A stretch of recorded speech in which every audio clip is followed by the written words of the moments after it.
Welcome, dear listener, to tonight's soothing journey through the annals of ancient history. As you settle in for a restful slumber or a moment of tranquil repose, I invite you to embark with me on a voyage to a distant time and place. A world both fascinating and forbidding, resplendent, yet unforgiving. Before we begin our tale, I'd love to know where in the world you're tuning in from and what time of day it is for you right now. Feel free to leave a comment and share. I always enjoy getting to know how far our shared love of warm and rich history. And if you find yourself enchanted by these gentle historical meanderings, I warmly encourage you to subscribe so that we may meet again on many a future evening's storytelling adventure.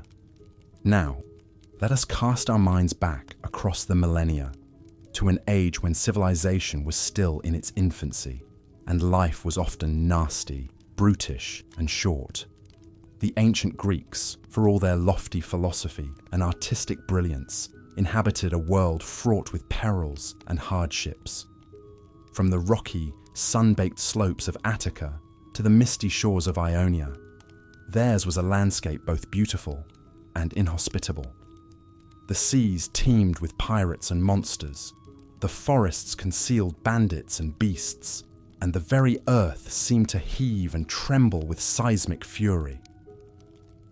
Against this backdrop of natural dangers, the Greeks eked out a precarious existence, their lives governed by the relentless rhythms of the seasons and the whims of capricious gods. For the common man and woman, each day was a struggle for survival, a ceaseless round of toil from dawn to dusk. With scant margin for error, a single failed harvest or untimely illness could spell disaster, plunging entire families into destitution and despair. Yet despite the odds stacked against them, the Greeks persevered and even flourished, building great cities and forging powerful alliances. From the mighty walls of Mycenae to the gleaming temples of Athens, they left an indelible mark on the pages of history. But the road to greatness was paved with blood, sweat, and tears, as rival city-states vied for supremacy on the battlefield and in the political arena. The most feared and formidable of these was undoubtedly Sparta, a society singularly dedicated to the arts of war. For the Spartans, martial prowess was the highest virtue, and all else was subordinate to this ideal. From the moment of birth, Spartan males were earmarked for a life of military service, their bodies and minds honed to a sharp edge through years of ruthless training and indoctrination. The legendary Spartan agoge, or upbringing, was a grueling ordeal that would make even the toughest modern boot camp seem like a summer holiday. Beginning at the tender age of 7, Spartan boys were torn from their families and thrust into a world of unrelenting discipline and hardship. Housed in communal barracks, they were subjected to a regimen of physical conditioning, weapons training, and endurance tests that pushed them to the very limits of human endurance. Hunger was their constant companion, as the boys were kept on a starvation diet to promote toughness and resourcefulness. They were encouraged to steal food to supplement their meager rations, but woe betide the lad who got caught in the act.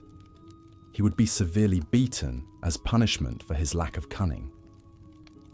This brutally effective system produced some of the finest soldiers the world has ever seen. Men who would willingly lay down their lives for Sparta without a second thought. But the Spartan way of life exacted a heavy toll, not only on its own citizens, but on those it subjugated. The Helots, a population of serfs who toiled on the estates of the Spartan elite, lived in a state of perpetual terror, knowing that they could be slaughtered on a whim if their masters deemed them too numerous or troublesome.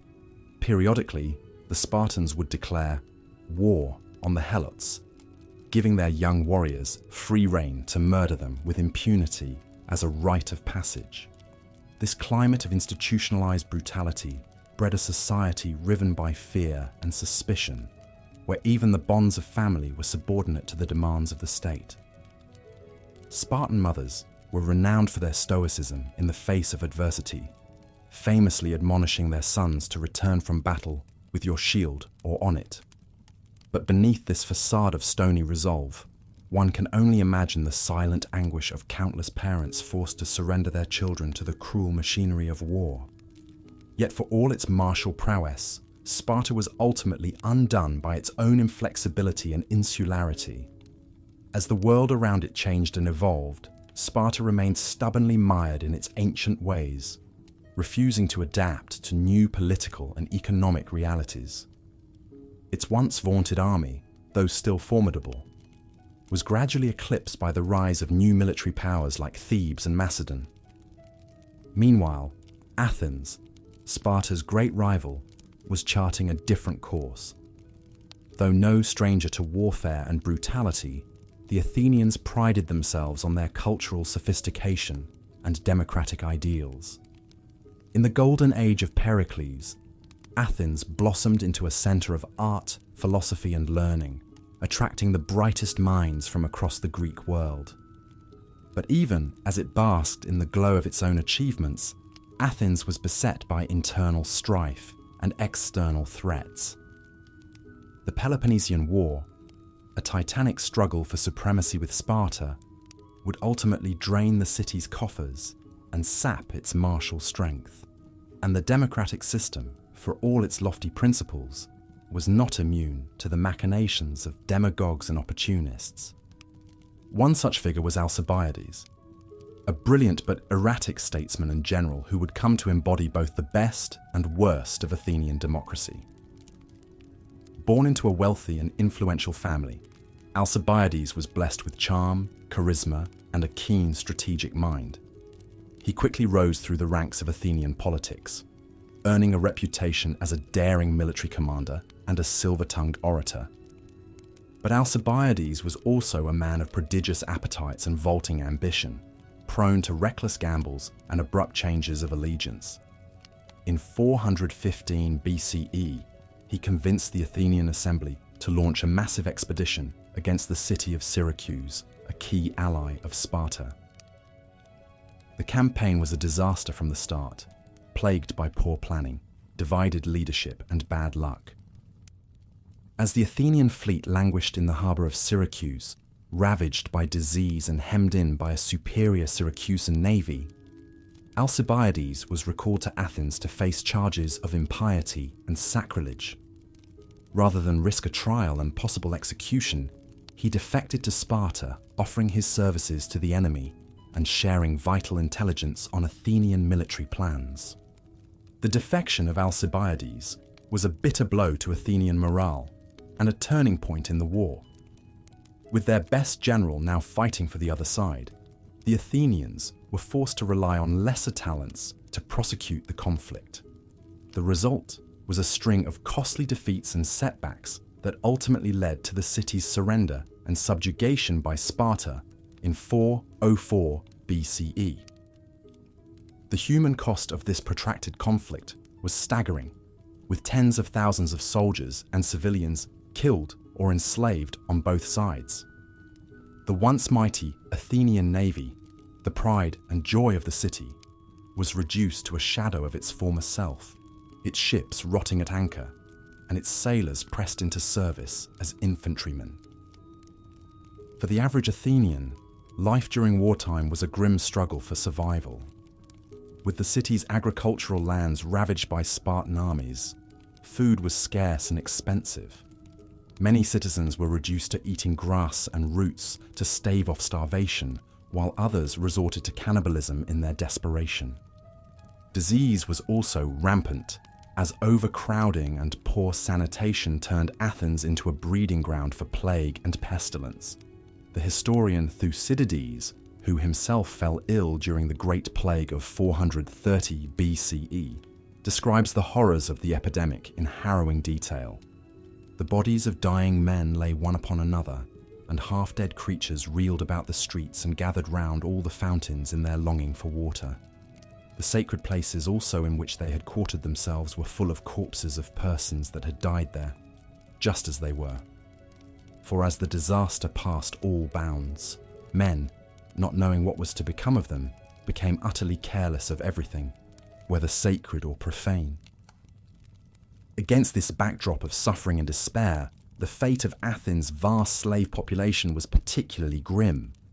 Comprising perhaps a third of the city's total inhabitants, slaves were vital to the functioning of the Athenian economy, toiling in the fields, workshops and mines that generated much of the city's wealth. But in times of war and upheaval, slaves were often the first to suffer. With food supplies running low and masters unable to provide for them, many slaves were simply abandoned to fend for themselves. Others were worked to death in the brutal silver mines of Laurium, where conditions were so appalling that even free men were known to beg for the release of death. One can only imagine the terror and desperation of a slave trapped in this hellish underworld, toiling in darkness and squalor for the enrichment of his Athenian overlords. The air thick with dust and noxious fumes, the tunnels echoing with the cries of the dying and the clanking of iron chains. Yet even in this abyss of human misery, there were glimmers of hope and resilience.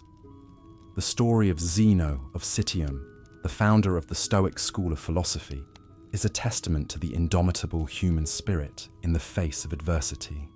Born in the city of Citium on the island of Cyprus, Zeno began his life as a merchant, plying his trade across the Mediterranean. But a shipwreck off the coast of Greece left him penniless and alone, forcing him to start anew in Athens as a lowly servant. Despite his humble circumstances, Zeno was a man of prodigious intellect and curiosity. He fell in with a group of philosophers who introduced him to the works of Socrates, Plato, and other great thinkers of the age. Inspired by their ideas, he began to formulate his own philosophy, which emphasized the virtues of reason, self-control, and inner tranquility in the face of external hardship. Zeno's teachings would go on to influence generations of philosophers and statesmen, from the emperor Marcus Aurelius to the former slave Epictetus. But his own life story is perhaps the most powerful testament to the enduring human capacity for resilience and self-reinvention. In a world where brutality and suffering were the norm, Zeno and countless others like him found a way to transcend their circumstances and leave a lasting mark on history. Their example reminds us that even in the darkest of times, the human spirit has the power to endure and overcome. As we come to the end of our journey through the annals of ancient Greece, it is worth reflecting on the lessons this fascinating and forbidding world can teach us. For all its lofty achievements in art, literature, and philosophy, ancient Greece was undeniably a harsh and unforgiving place, where the weak and unlucky often faced a grim fate. But it was also a world of incredible resilience and adaptability, where ordinary men and women found ways to carve out meaningful lives in the face of unimaginable adversity.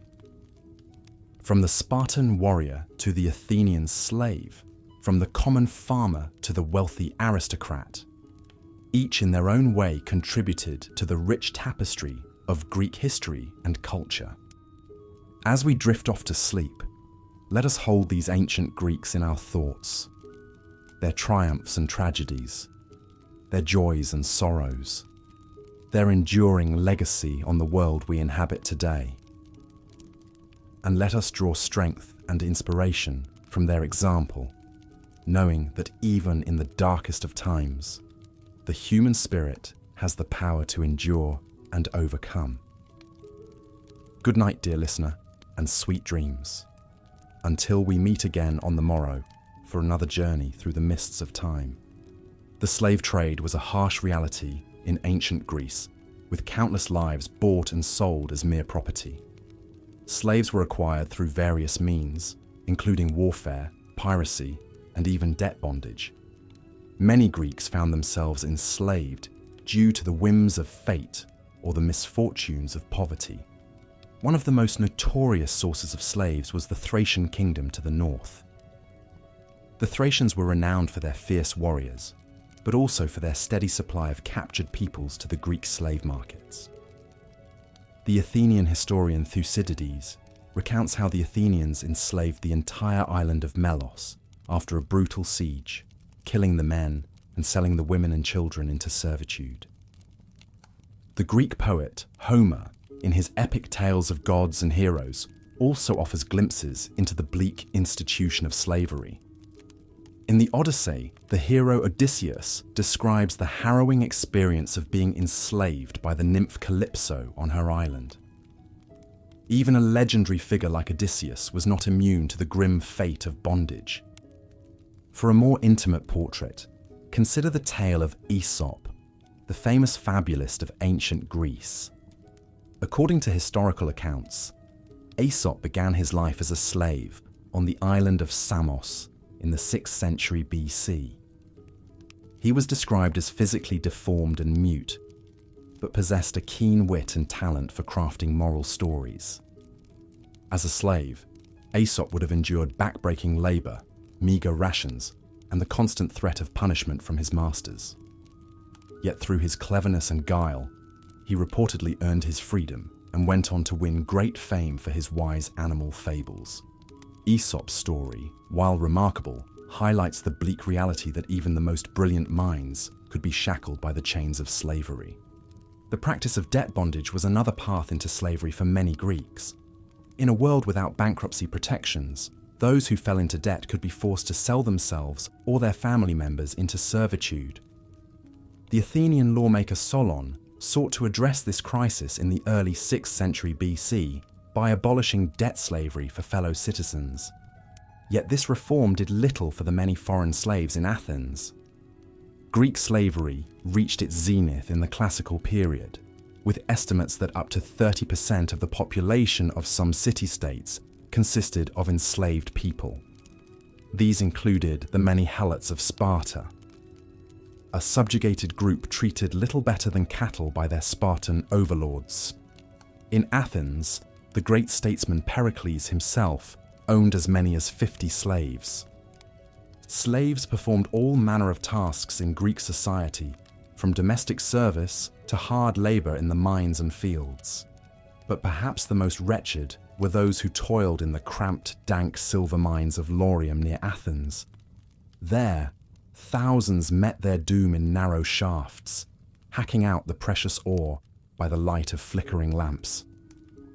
Many likely succumbed to toxic fumes, cave-ins, or sheer exhaustion in those hellish pits.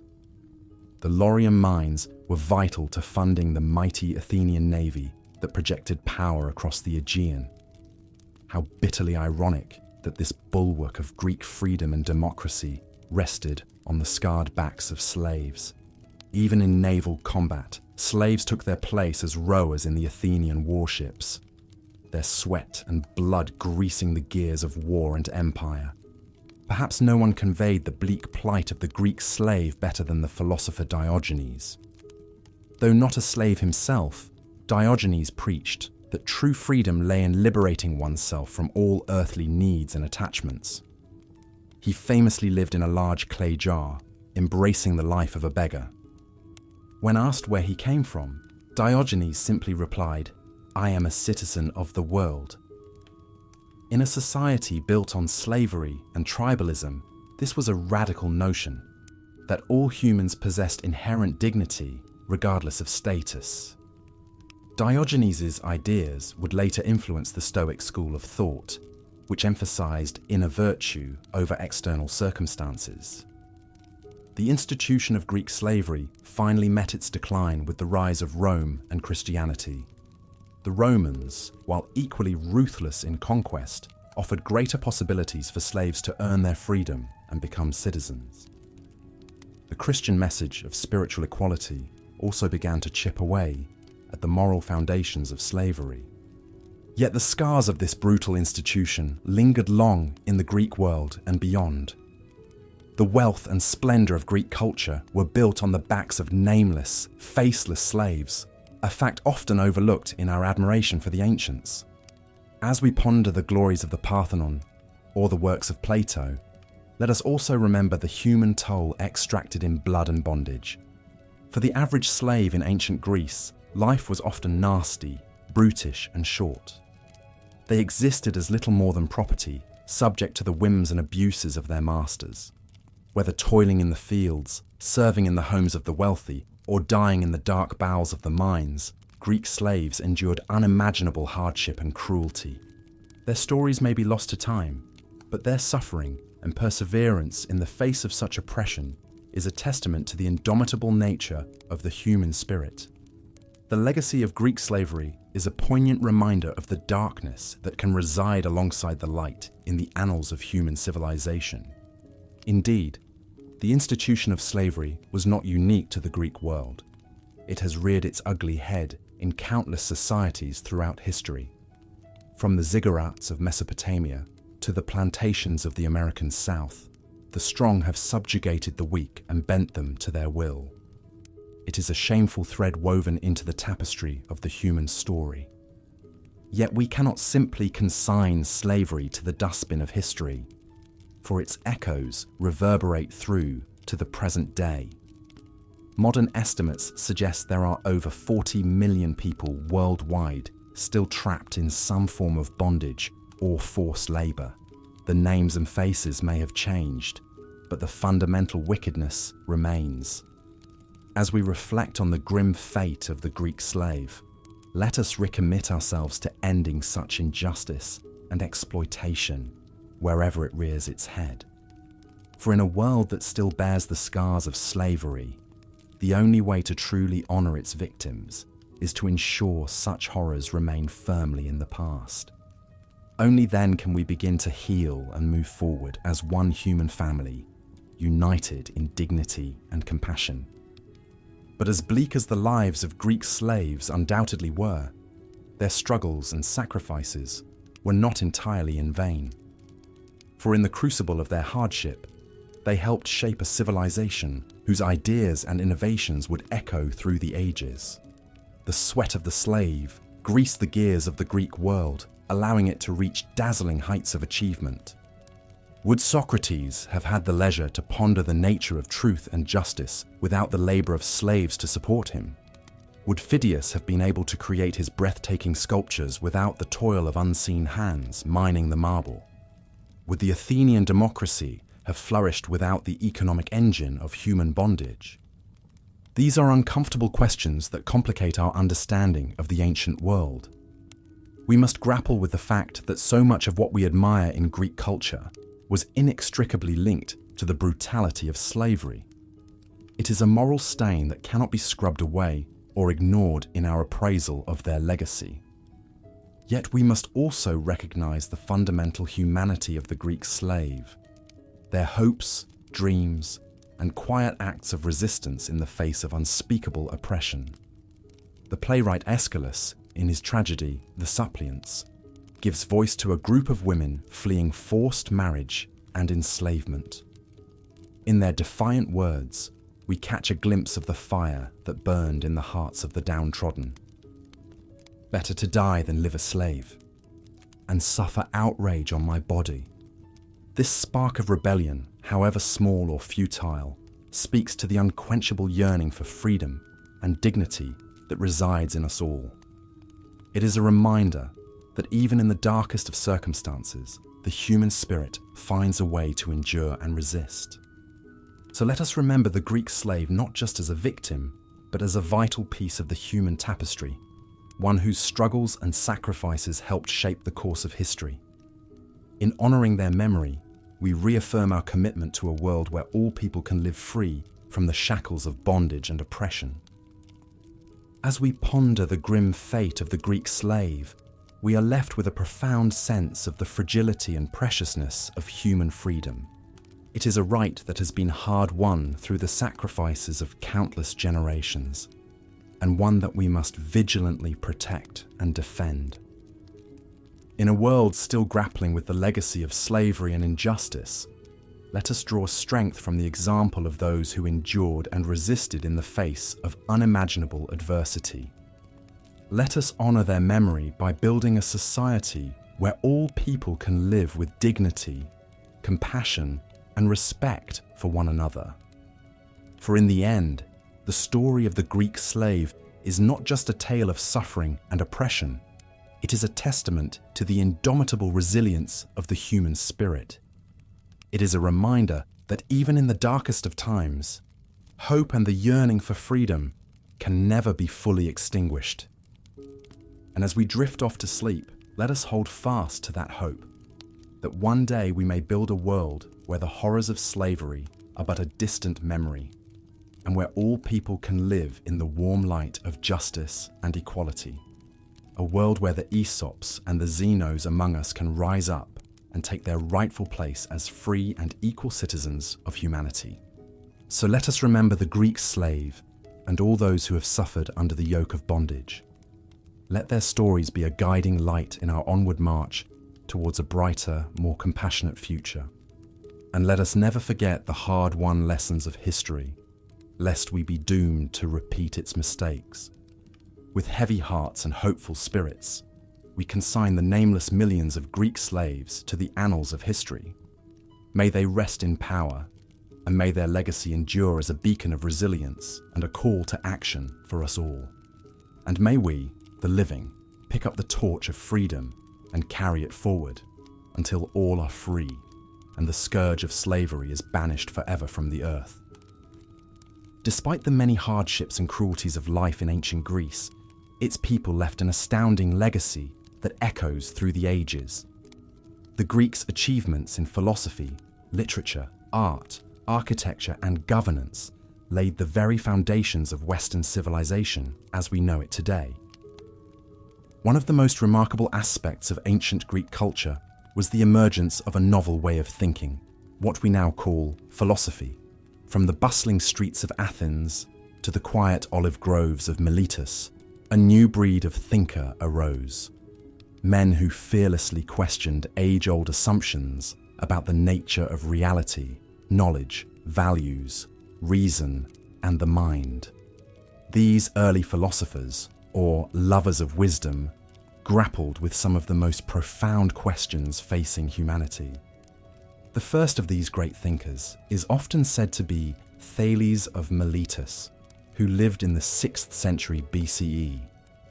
Thales sought to explain natural phenomena without recourse to supernatural causes or mythological stories. He boldly claimed that the fundamental substance of the universe was water, a notion that sounds rather odd to modern ears, but which represented a crucial break from the old mythological worldview. Thales ushered in a radically new naturalistic approach that would come to define Greek philosophy. Hot on the heels of Thales came other trailblazing pre-Socratic thinkers like Anaximander, Anaximenes, Heraclitus, Parmenides, and Democritus.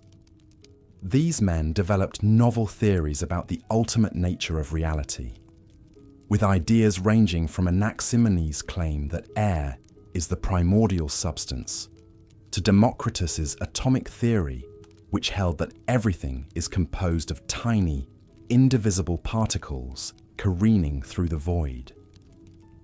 With astonishing creativity and insight, these early philosophers began to lay the conceptual groundwork for science, logic, and metaphysics. But towering over all of these impressive forerunners was the incomparable Socrates, often hailed as the father of Western philosophy.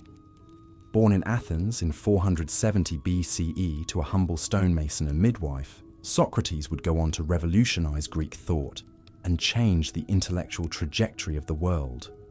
Rather than propounding doctrines of his own, Socrates' great innovation was his relentless questioning method, the elenchus, or cross-examination. With surgical precision and wry wit, Socrates would interrogate his fellow Athenians about the unexamined assumptions underlying their beliefs, revealing how little they really knew. Socrates was a gadfly and provocateur, a man on a mission to expose the complacent ignorance of his age. He challenged conventional wisdom at every turn, whether deflating pompous sophists, scrutinizing traditional virtues, or casting doubt on widely accepted religious views. For Socrates, the unexamined life was not worth living, and blind obedience to authority and custom was the height of folly. He exhorted his fellow citizens to think critically for themselves, to question everything, and to pursue wisdom and virtue above all else. Alas, Socrates' rabble-rousing proved too much for the Athenian establishment to bear. In 399 BCE, at the ripe old age of 71, he was put on trial on trumped-up charges of impiety and corrupting the youth. In a stirring display of philosophical integrity, Socrates refused to renounce his views or principles, calmly accepting the death sentence and drinking the poisonous hemlock as his tearful friends looked on. Thus perished the noblest and wisest of the Greeks, yet Socrates' ideas and example would live on to inspire countless generations. Indeed, Socrates' enduring influence can be seen above all in his most brilliant protege, Plato, the thinker who did more than any other to shape the future course of Western philosophy. Born into an aristocratic Athenian family in 428 BCE, young Plato became utterly enthralled by Socrates' magnetic mind and penetrating arguments. After the master's death, Plato took up the Socratic mantle and developed an all-encompassing philosophical system of astonishing breadth and depth. At the heart of Plato's thought is his famous theory of forms, the notion that beyond the shifting, ephemeral world of appearances lies an eternal, unchanging realm of perfect archetypes.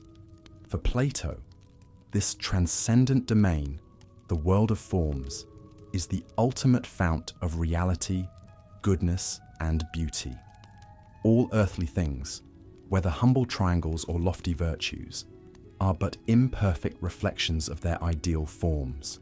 True knowledge thus consists in the recollection of these sublime essences which the soul once beheld directly before its descent into bodily incarnation.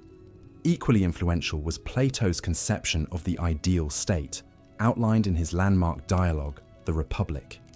Repulsed by the grubby realities of Athenian democracy, Plato envisioned a utopian society governed by wise philosopher kings, men of gold who would be specially trained in mathematics, dialectic, and metaphysics. In this rigidly hierarchical system, each social class would dutifully fulfill its proper function for the good of the whole, with warriors exhibiting courage, farmers and artisans supplying necessary goods, and philosopher guardians steering the ship of state in accordance with the form of the good. While many have balked at the totalitarian and illiberal aspects of this political scheme, Plato's provocative vision continues to resonate. Perhaps no philosophical topic preoccupied Plato more than the nature of love and desire. In his sublime symposium, a dazzling dramatic dialogue set at a raucous Athenian drinking party, Plato expounds his infamous ladder of love theory. As articulated by the wise priestess Diotima, erotic desire for beautiful bodies is but the first rung on a heavenly ascent to ultimate reality. By learning to redirect his lust from physical to spiritual beauty, the philosophical lover is gradually initiated into the mysteries of love itself, that mighty daemon driving all creativity and revelation.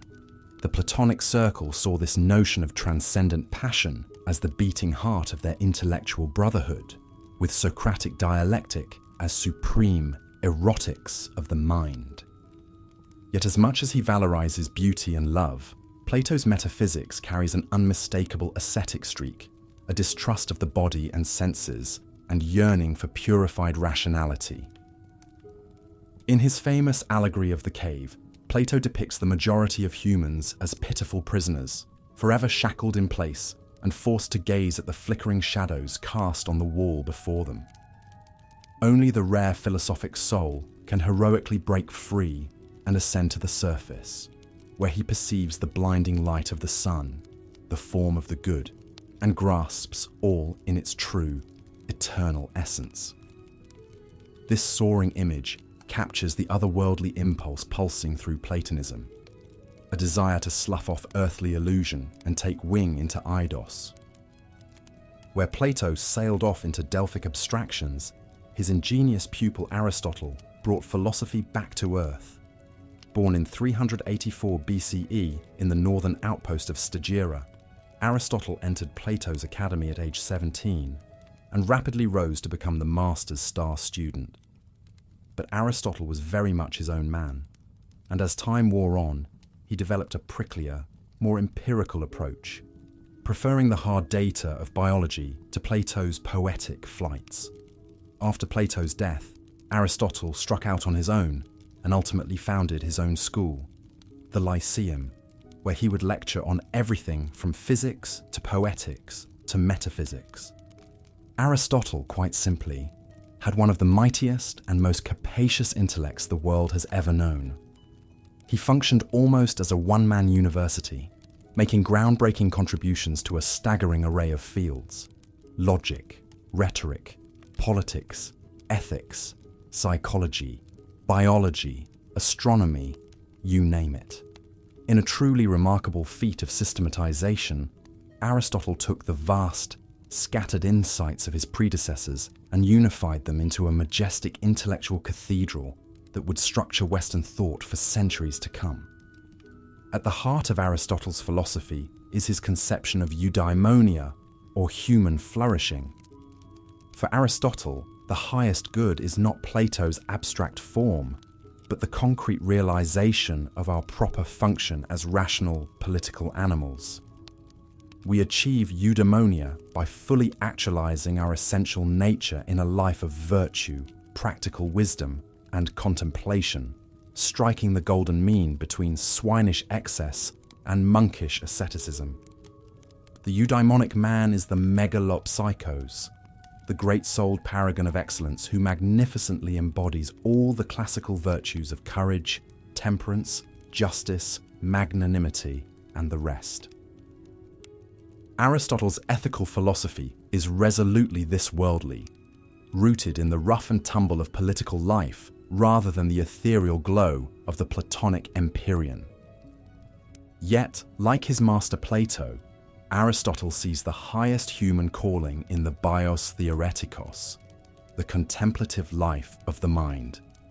In a few tantalizing passages towards the end of his Nicomachean Ethics, Aristotle rapturously describes the life of philosophical contemplation as a godlike existence of perfect blessed activity, exceeding even moral virtue in dignity and desirability. It is in these rarest moments of noetic bliss, savouring the eternal truths, that Aristotle locates the supreme human telos.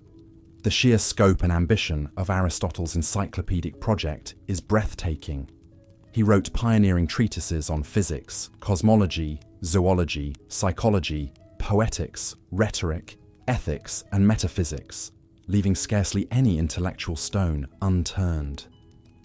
Aristotle bequeathed to posterity an awesome architectonic system unrivaled in comprehensiveness and rigour, a magnificent synthesis of classical thought that would transfix philosophers and scientists for millennia to come. Yet if Plato and Aristotle represent the glittering apogee of Greek theoretical achievement, there were also powerful philosophical currents running in a more ethical and therapeutic direction.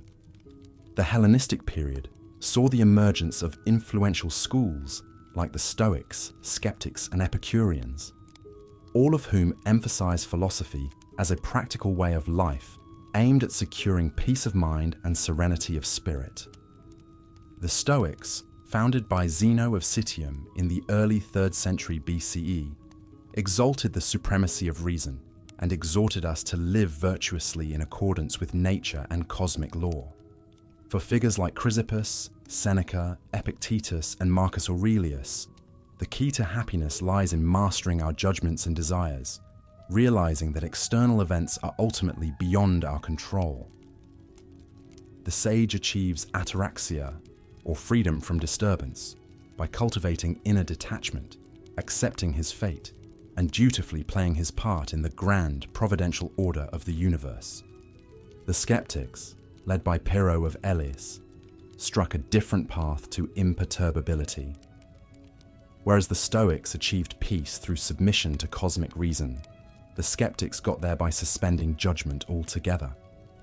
Faced with the hopeless diversity of philosophical views and the unreliability of the senses, the wise man takes no sides, but adopts a humble attitude of non-assertion and open-minded inquiry. By embracing uncertainty and eschewing dogmatism, the skeptic avoids the psychic turmoil of the opinionated masses. Meanwhile, Epicurus of Samos taught that the most blessed life is one of modest pleasure centered around friendship, simple food, and quiet contemplation. Withdrawing from the hurly-burly of politics to cultivate his legendary garden, Epicurus saw philosophy as a soothing balm to dissolve the acid anxieties of the human heart. Against the religious superstitions of his day, Epicurus preached a form of enlightened hedonism, guided by sober prudence. The key to contentment is reining in tumultuous fears and desires, surrounding yourself with trustworthy companions, and cultivating a cheerful, self-sufficient frame of mind. What all these Hellenistic schools had in common was an overriding concern with ethics and the art of living. In an increasingly cosmopolitan and individualistic age, as the old polis-based order crumbled in the wake of Alexander the Great's conquests, Greek philosophy took a more personal and therapeutic turn. The Stoics, skeptics, and Epicureans pioneered a vision of philosophy as a noble medicine of the soul, a regimen of spiritual exercises aimed at curing psychic distress and attaining inner equanimity. This Greek eudaimonic ideal of philosophy as an eminently practical way of life would reverberate across the centuries, captivating sages and statesmen from Cicero to Thomas Jefferson.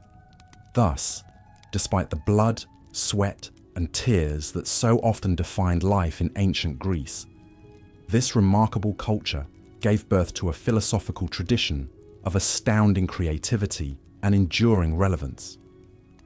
With their passion for critical inquiry, fearless skepticism, and rational argument, the Greeks bequeathed to humanity an inexhaustible spring of ideas that continues to nourish us today. The Western mind is forever in their debt. Perhaps nowhere is this awesome intellectual inheritance more apparent than in the sublime corpus of ancient Greek tragedy and comedy.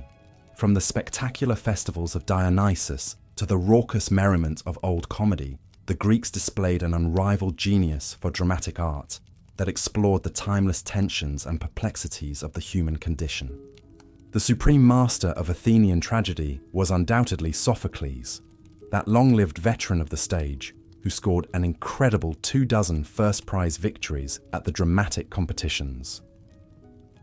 Born around 496 BCE into a wealthy, cultured family, Sophocles began his illustrious career at the tender age of 28, when he bested none other than Aeschylus himself.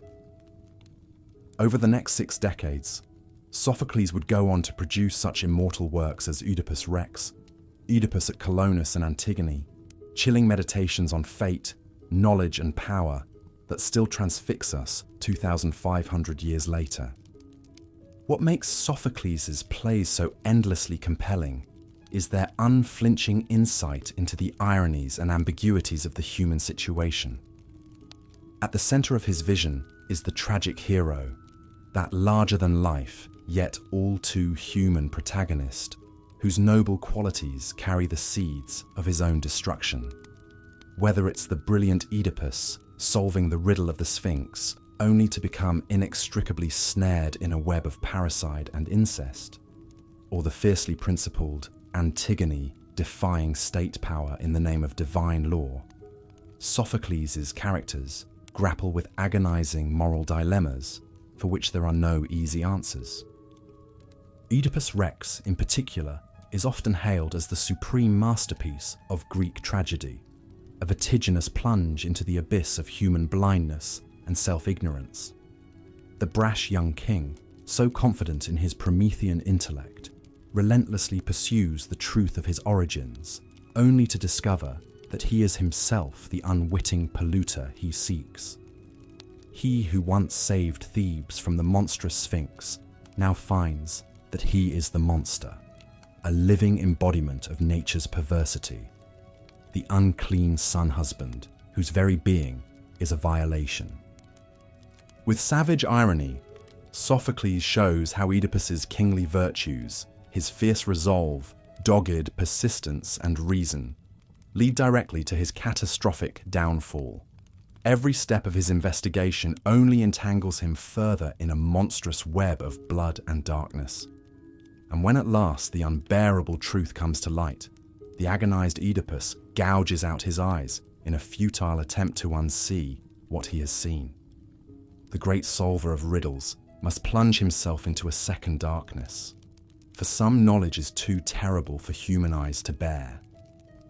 It is this haunting portrait of man's tragic fragility, his pitiful subjection to forces beyond his ken or control, that makes Oedipus Rex such an emotionally shattering experience. Sophocles presents the human condition in all its cruel ambiguity, our vaunted intelligence and civilization forever teetering on the edge of an irrational abyss, our noblest intentions twisted into self-destruction. With austere grandeur and unsparing insight, Sophocles rubs our noses in the radical limits of human autonomy, the way even a great and glorious king is ultimately a plaything of fate. Yet for all the bleakness of his vision, Sophocles is no nihilist. Oedipus's suffering has a kind of terrible beauty and meaning to it. By unflinchingly pursuing the truth at all costs, he achieves a paradoxical heroism even in the depths of abasement. There is something weirdly ennobling about the way Oedipus accepts total responsibility for his abominable deeds, though they were committed in blameless ignorance. Broken and polluted though he is, Oedipus attains a strange dignity in his refusal of all consolation, his granite insistence on bearing the unbearable. And though Sophocles sends his hero into a black night of misery, he also hints at a distant hope of reconciliation and redemption. In Oedipus at Colonus, the aged exiled king wanders the earth as a lowly beggar, attended by his loyal daughter Antigone. Purified through suffering, Oedipus ultimately finds forgiveness and peace in the sacred grove at Colonus, a mystical resting place that receives his weary bones. The man who once plummeted from the highest pinnacle of worldly fortune here discovers a hard-won spiritual wisdom, an acceptance of his role as an accurse.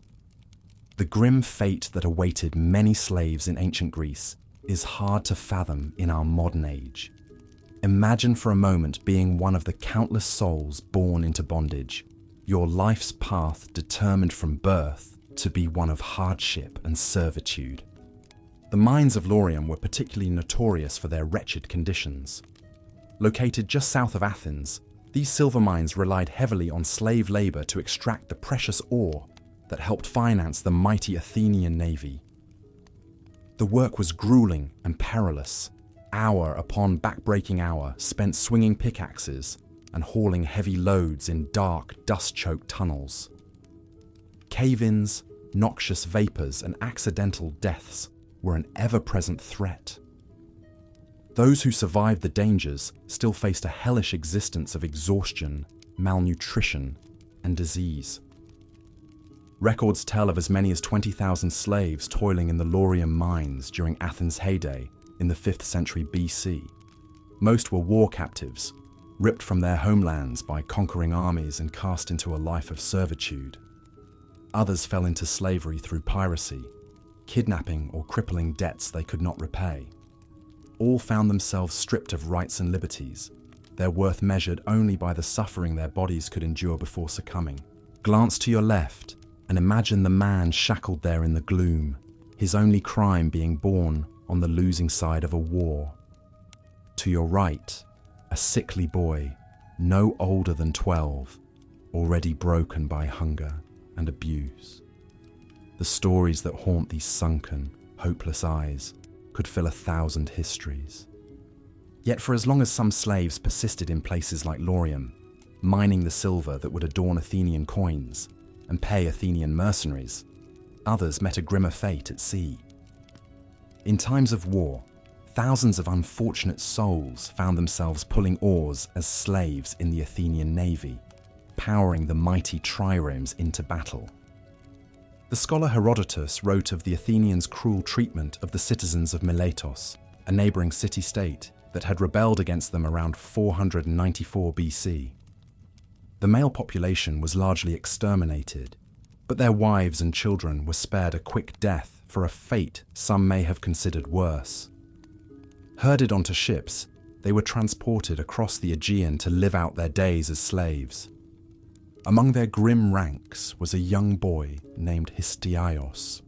As the city burned behind them and the wailing of the doomed filled the air, he huddled against his mother on the blood-slicked deck, the two of them now bound for a life of servitude in Athens. We can only imagine the anguish and terror that must have filled young Histiaios as he watched the only home he'd ever known disappear over the horizon.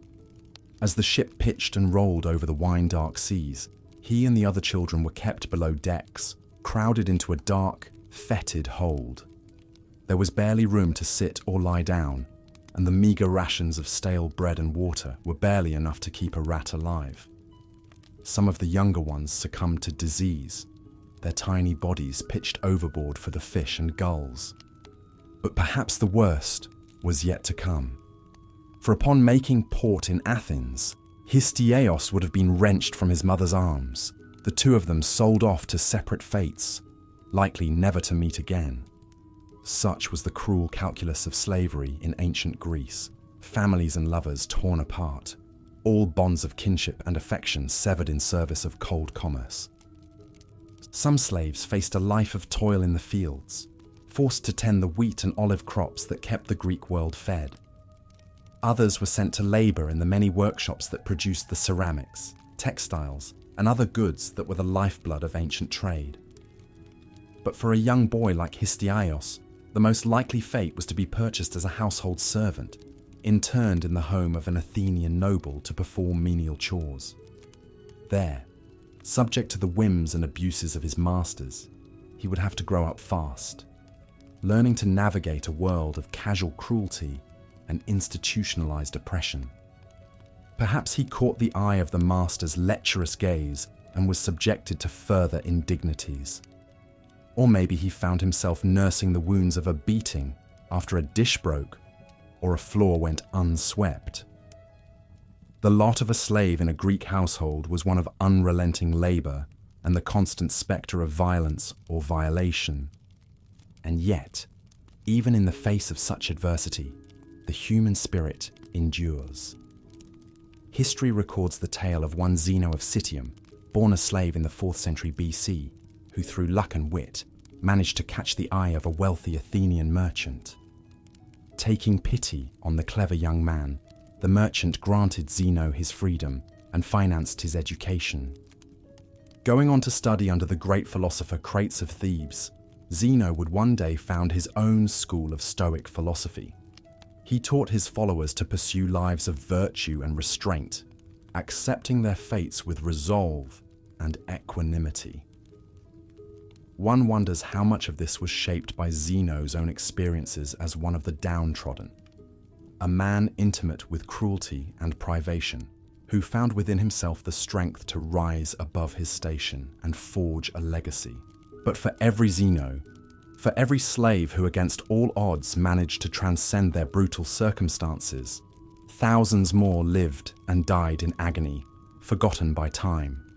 Theirs are the tales left untold, of young girls wrenched from their mother's arms and shoved into a life of exploitation and drudgery.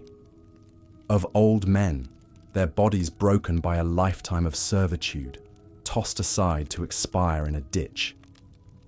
Of families ripped apart, lovers torn from each other's arms, parents forced to watch their children suffer. In sleep, you can still hear their wailing through the ages, borne on the wind along with the clank of chains, the crack of whips, the sobs of the innocent and afraid. It echoes across the millennia, that chorus of misery, too terrible to contemplate. And so we return to the beginning, to the fundamental truth that life in ancient Greece, for all its vaunted philosophy and politics, was a brutal and unforgiving affair for the vast majority. A world where the strong prospered through the sweat and blood of the weak. where the vagaries of fortune could see a prince reduced to a pauper in the space of a day, a free woman enslaved for the crime of being on the losing side of a war. Perhaps that is what puts the achievements of the Greeks into their proper context, that it was a society so riven by oppression and adversity, and yet capable of such towering heights of intellect and inquiry, that for all the centuries of subjugation, that ineffable spark of curiosity and ingenuity could not be quenched in the Hellenic spirit, that from such pain and hardship, such light and beauty could still emerge. So let us spare a thought for the lonely, huddled wretch in the bowels of a slave ship, for the starving miner choking in the dust of Laurium, for the battered servant toiling thanklessly in the heat of the day, for it is on their scarred and broken backs that the glittering edifice of Greek civilization was built. And in the end, when the columns have crumbled to dust, and the last echoes of the epics have faded from memory, it is their struggles and their sacrifice we must strain to recall. These vanished multitudes who lived, suffered, and died in the shadow of the Acropolis.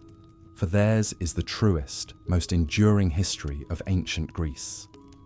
Despite the cruel realities of daily life, ancient Greeks also managed to find moments of joy, beauty, and meaning amidst the struggle.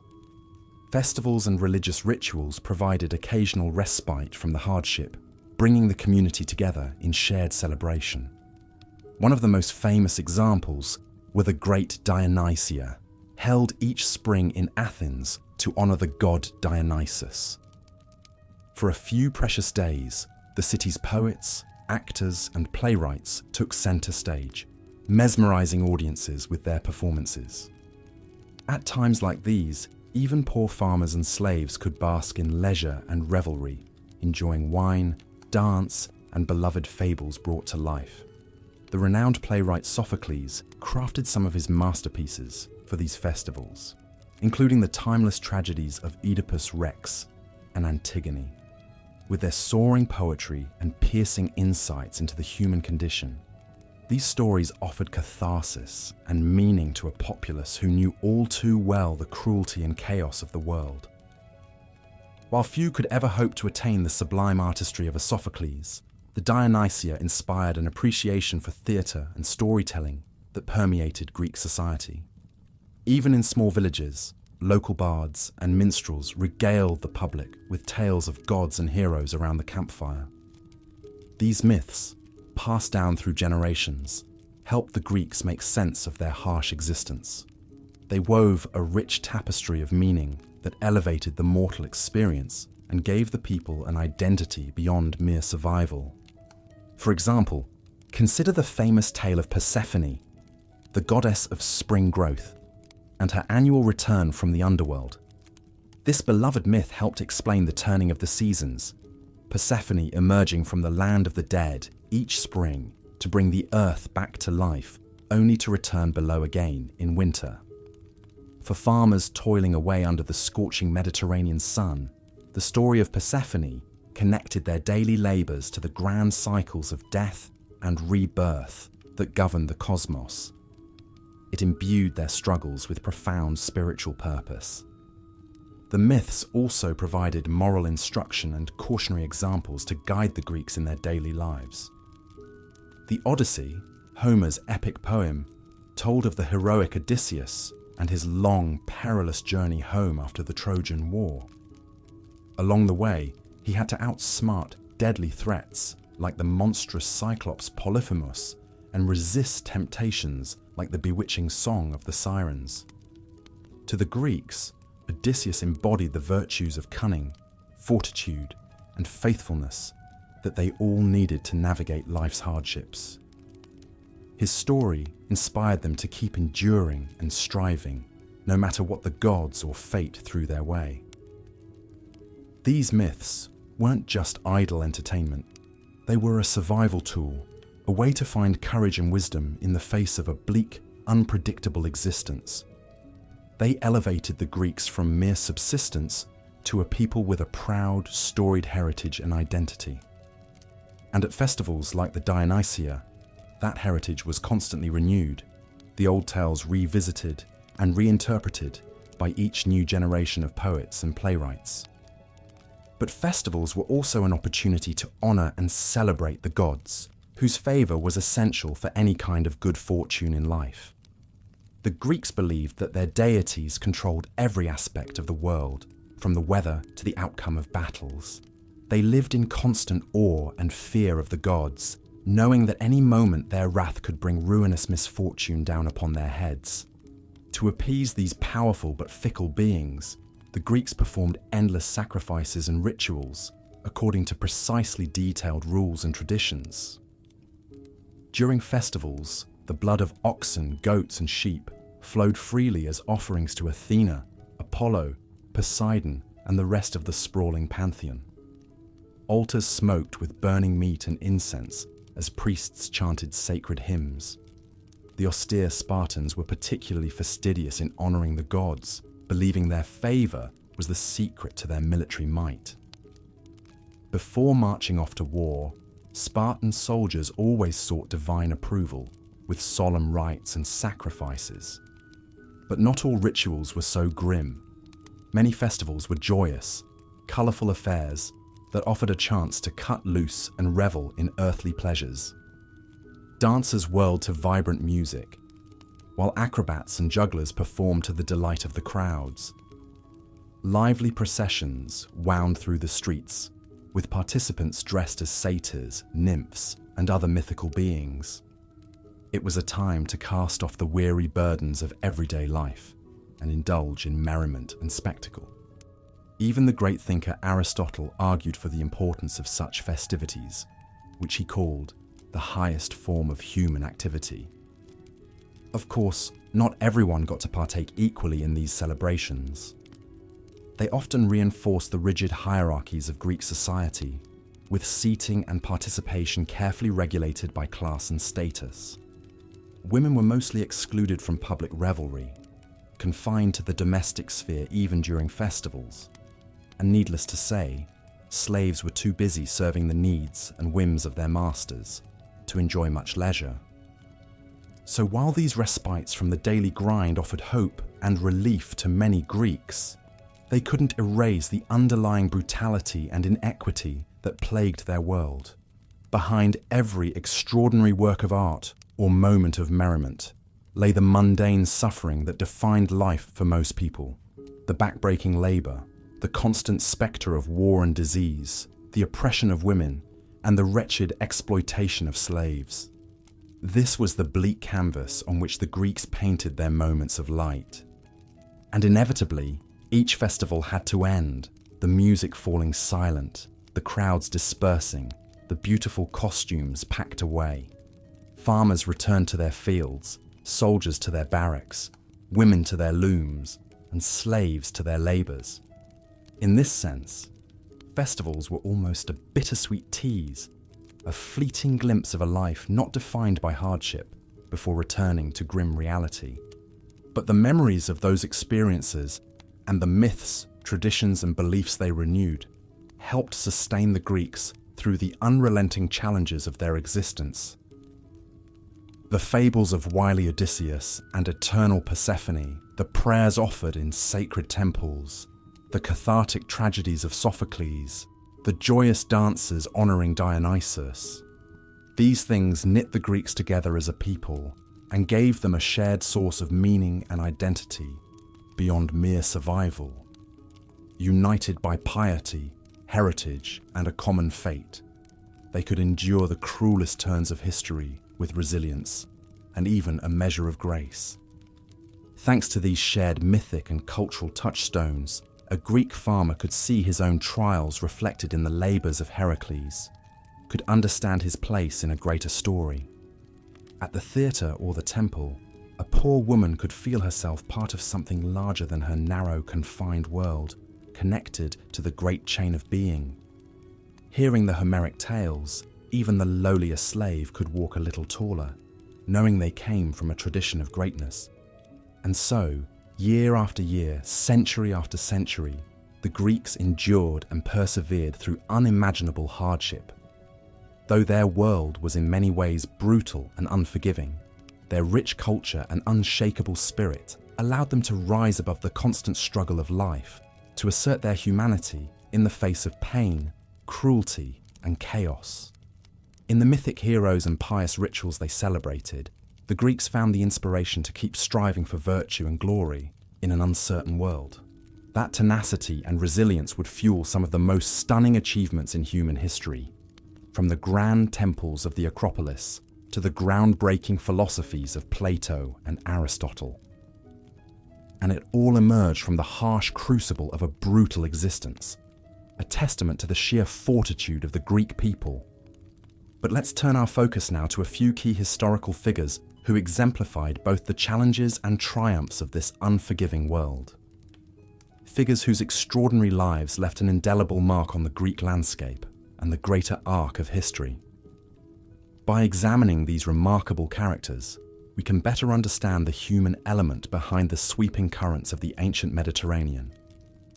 The first of these figures is the legendary Athenian statesman and reformer Solon. Born into a noble family around 630 BCE, Solon came of age in a time of crisis and upheaval for his city-state. Decades of simmering tensions between the aristocratic landowners and the increasingly impoverished peasantry had brought Athens to the brink of collapse. Farmers who had fallen into debt were being sold into slavery, while a handful of elite families tightened their grip on wealth and power. As a respected voice of moderation, Solon was appointed chief magistrate in 594 BCE and tasked with resolving this crisis before it tore the city apart. He responded with a series of bold but carefully balanced reforms that would reshape Athenian society for generations to come. First and foremost, Solon outlawed the practice of debt slavery, ensuring that no Athenian would ever again be enslaved to a creditor. He ordered the immediate release of all those currently bonded and arranged for the return of farmers who had been sold abroad. This lifted a huge burden off the backs of the common people and began to ease the seething resentment against the wealthy elite.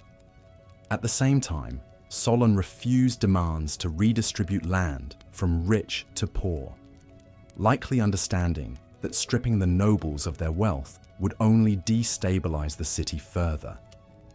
Instead, he worked to create more opportunity for enterprising commoners to acquire property and advance their station through hard work and thrift.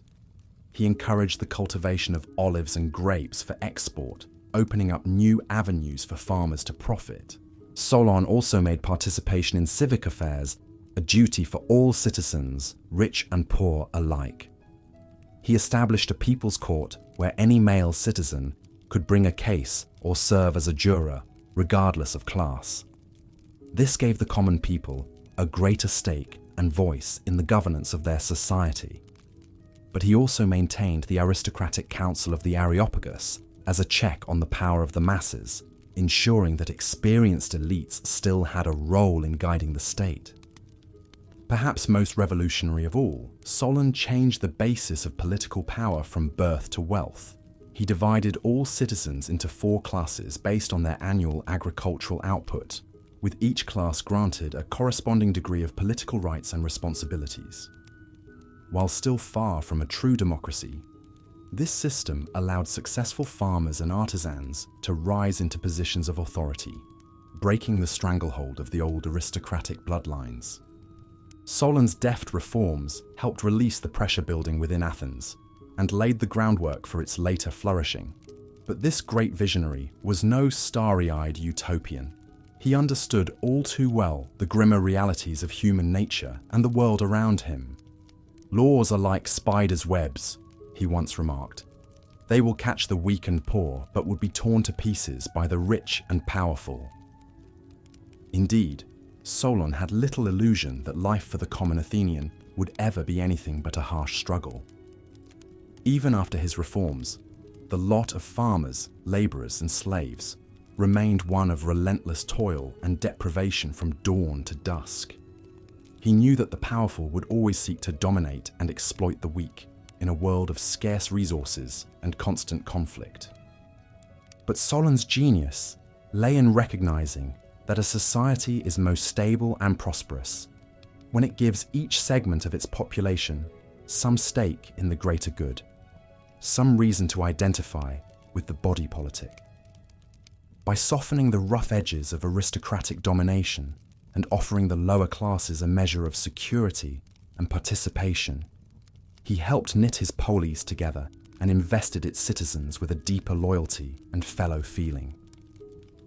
Solon's example would inspire Greek statesmen and philosophers for centuries to come, from Cleisthenes, the father of Athenian democracy, to Aristotle, who saw in Solon's reforms a model of moderate mixed government.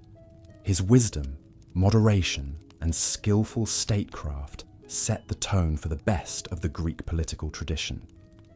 If Solon represented the ideals of balance, restraint, and compromise in the face of social upheaval, our next key figure embodied a very different set of values, those of unflinching martial courage and self-sacrifice. I speak of none other than King Leonidas of Sparta, the legendary warrior who led 300 of his men to glorious death against the invading Persians at Thermopylae. The story of Leonidas and his 300 has been told and retold down through the centuries, immortalized in poetry, art, and film. It has become the archetype of the doomed but defiant last stand, the ultimate expression of the Spartan creed of honor and martial prowess. But to understand the true impact of this hero's sacrifice, we must first examine the context in which it occurred, a time of existential peril for the Greek world. The year was 480 BCE, and the mighty Persian Empire under Xerxes I was determined to conquer the divided and squabbling Greek city-states once and for all.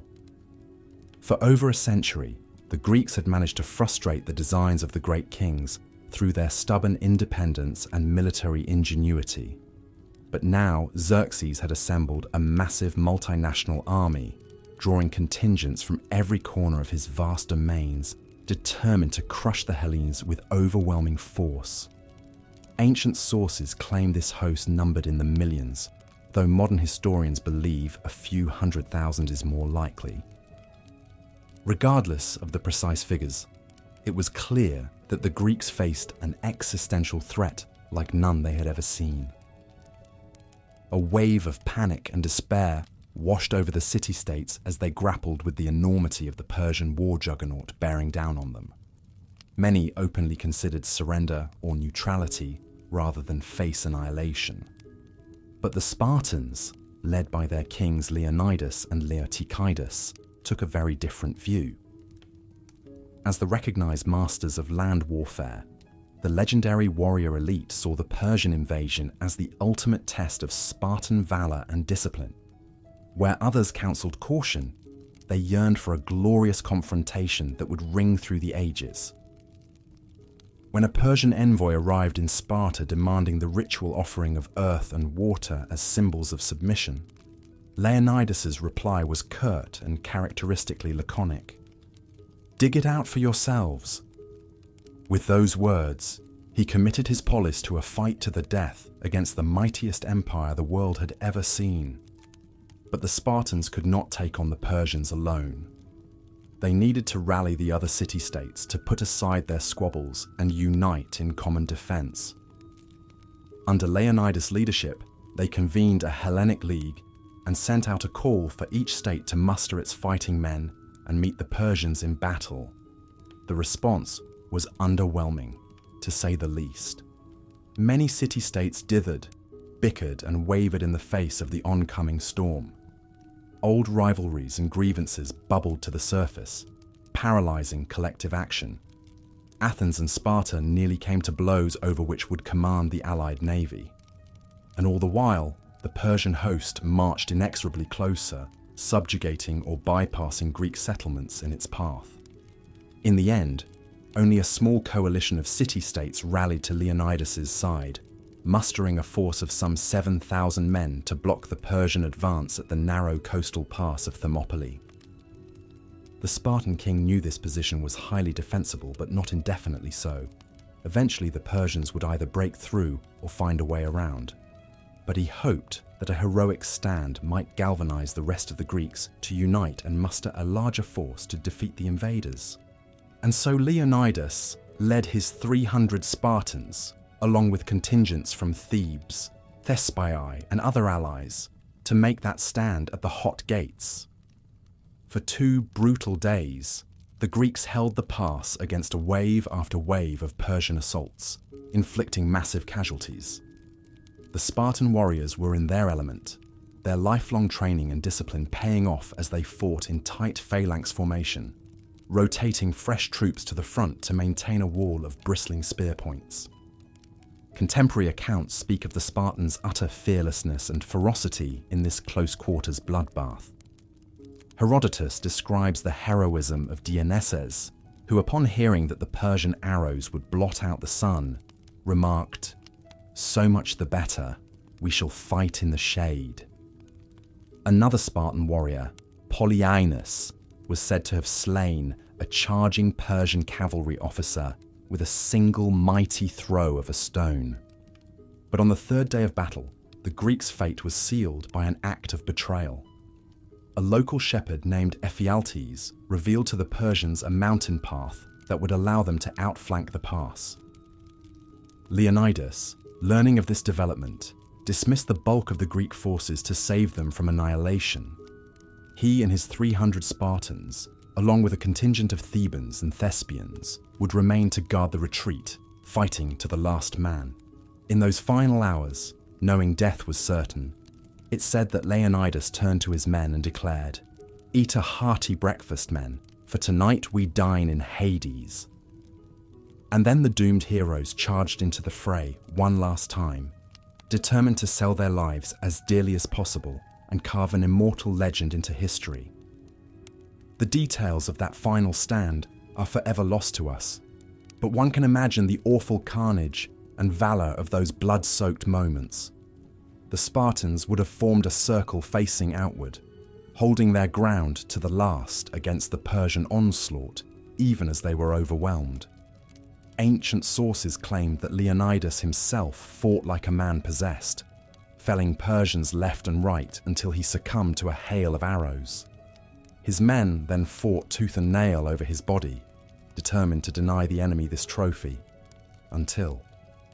The grim fate of slaves in ancient Greece was perhaps the most harrowing and heartbreaking aspect of this brutal, unforgiving world. Slavery was not just widespread, it formed the very backbone of the Greek economy and way of life. In Athens alone, it's estimated that slaves made up a staggering 1/3 of the total population.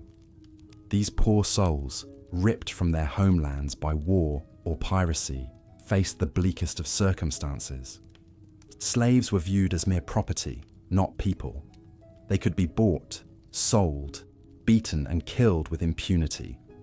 Most were forced to perform backbreaking labor from dawn to dusk in the fields, mines, workshops and galleys, yoked like to beasts of burden. They subsisted on meager rations of bread and water, living in squalid, cramped quarters. Escape or rebellion meant torture and execution. It was a wretched, hopeless existence. The most nightmarish fate was perhaps reserved for the thousands of slaves toiling in the silver mines of Laurium near Athens. This was the ancient equivalent of a concentration camp or gulag. Men, women and children were condemned to work in hellish conditions, extracting the precious ore that funded the Athenian navy. They labored naked in narrow, suffocating shafts, breathing toxic dust that scarred their lungs. Many were literally worked to death. The Greek writer Xenophon coldly remarked that the mine owners sought out slaves who had a strong physique for the work, but whose spirit had been broken by ill treatment.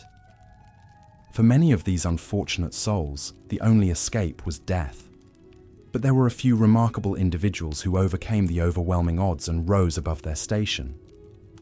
One was Zeno of Citium, the founder of the philosophy of Stoicism. Born around 300 BC in Cyprus, Zeno began his life as a lowly slave in Athens. But through sheer brilliance and force of will, he gained his freedom and went on to establish one of the most influential philosophical schools of antiquity. According to the ancient biographer Diogenes Laertius, Zeno arrived in Athens as a young merchant, but was shipwrecked and lost everything. Alone and destitute, he was sold into slavery. While browsing a bookshop one day, he chanced upon the works of Socrates and was inspired to study philosophy. Impressing his master with his keen mind, Zeno was freed and soon began teaching. As a former slave himself, Zeno displayed a remarkable empathy and humanity towards the downtrodden. He taught that all people, regardless of status, shared a common reason and divine spark. Stoicism emphasized virtues of self-discipline, devotion to duty, and inner fortitude even in the face of great adversity and suffering, qualities that no doubt resonated with many slaves.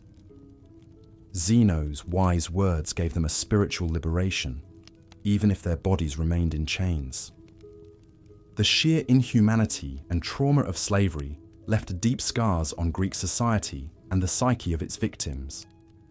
Many slaves internalized their oppression and resigned themselves to their awful lot. But a few extraordinary figures like Zeno managed to transcend the shackles of slavery through the power of ideas and strength of character. They remain an inspiring testament to the resilience of the human spirit in the face of unimaginable hardship. Despite its soaring cultural and intellectual achievements, there's no denying that ancient Greece was a cruel, harsh world for the vast majority of its inhabitants.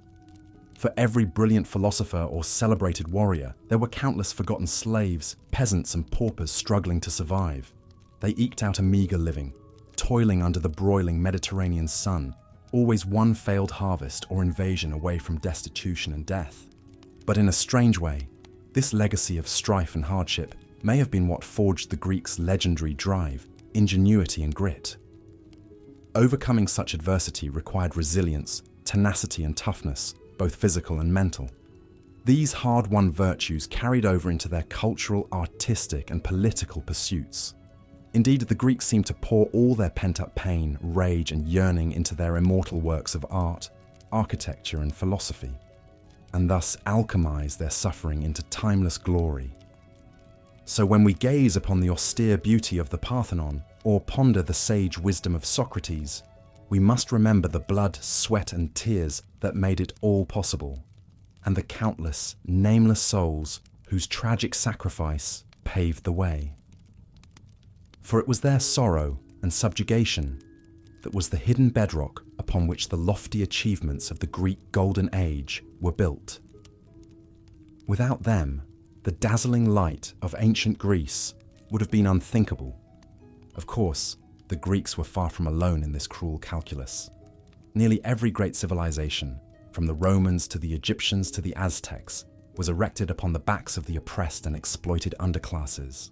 Slavery, serfdom, and institutionalized inequality have tragically been the norm, not the exception, for most of human history. It's a sober reminder of the tremendous moral progress we've made since then, and the constant vigilance needed to protect it. And yet, even amidst such unremitting bleakness, the human spirit endured and found a way to shine through. The Greeks, despite their myriad flaws and contradictions, gave us many of our highest ideals: democracy, justice, beauty, truth. They dared to dream of a world of reason, harmony, and human dignity, even if they so often fell short of it. That vision of a more perfect world, however faint and fleeting, lit the way forward through the long, dark night of history. So as we drift off to sleep, let us spare a thought for the many souls who suffered greatly so that these precious gifts could be passed down through the ages. May we honor their sacrifice by continuing to reach for that more enlightened future that they glimpsed against all odds so long ago in the magnificent struggle that was ancient Greece.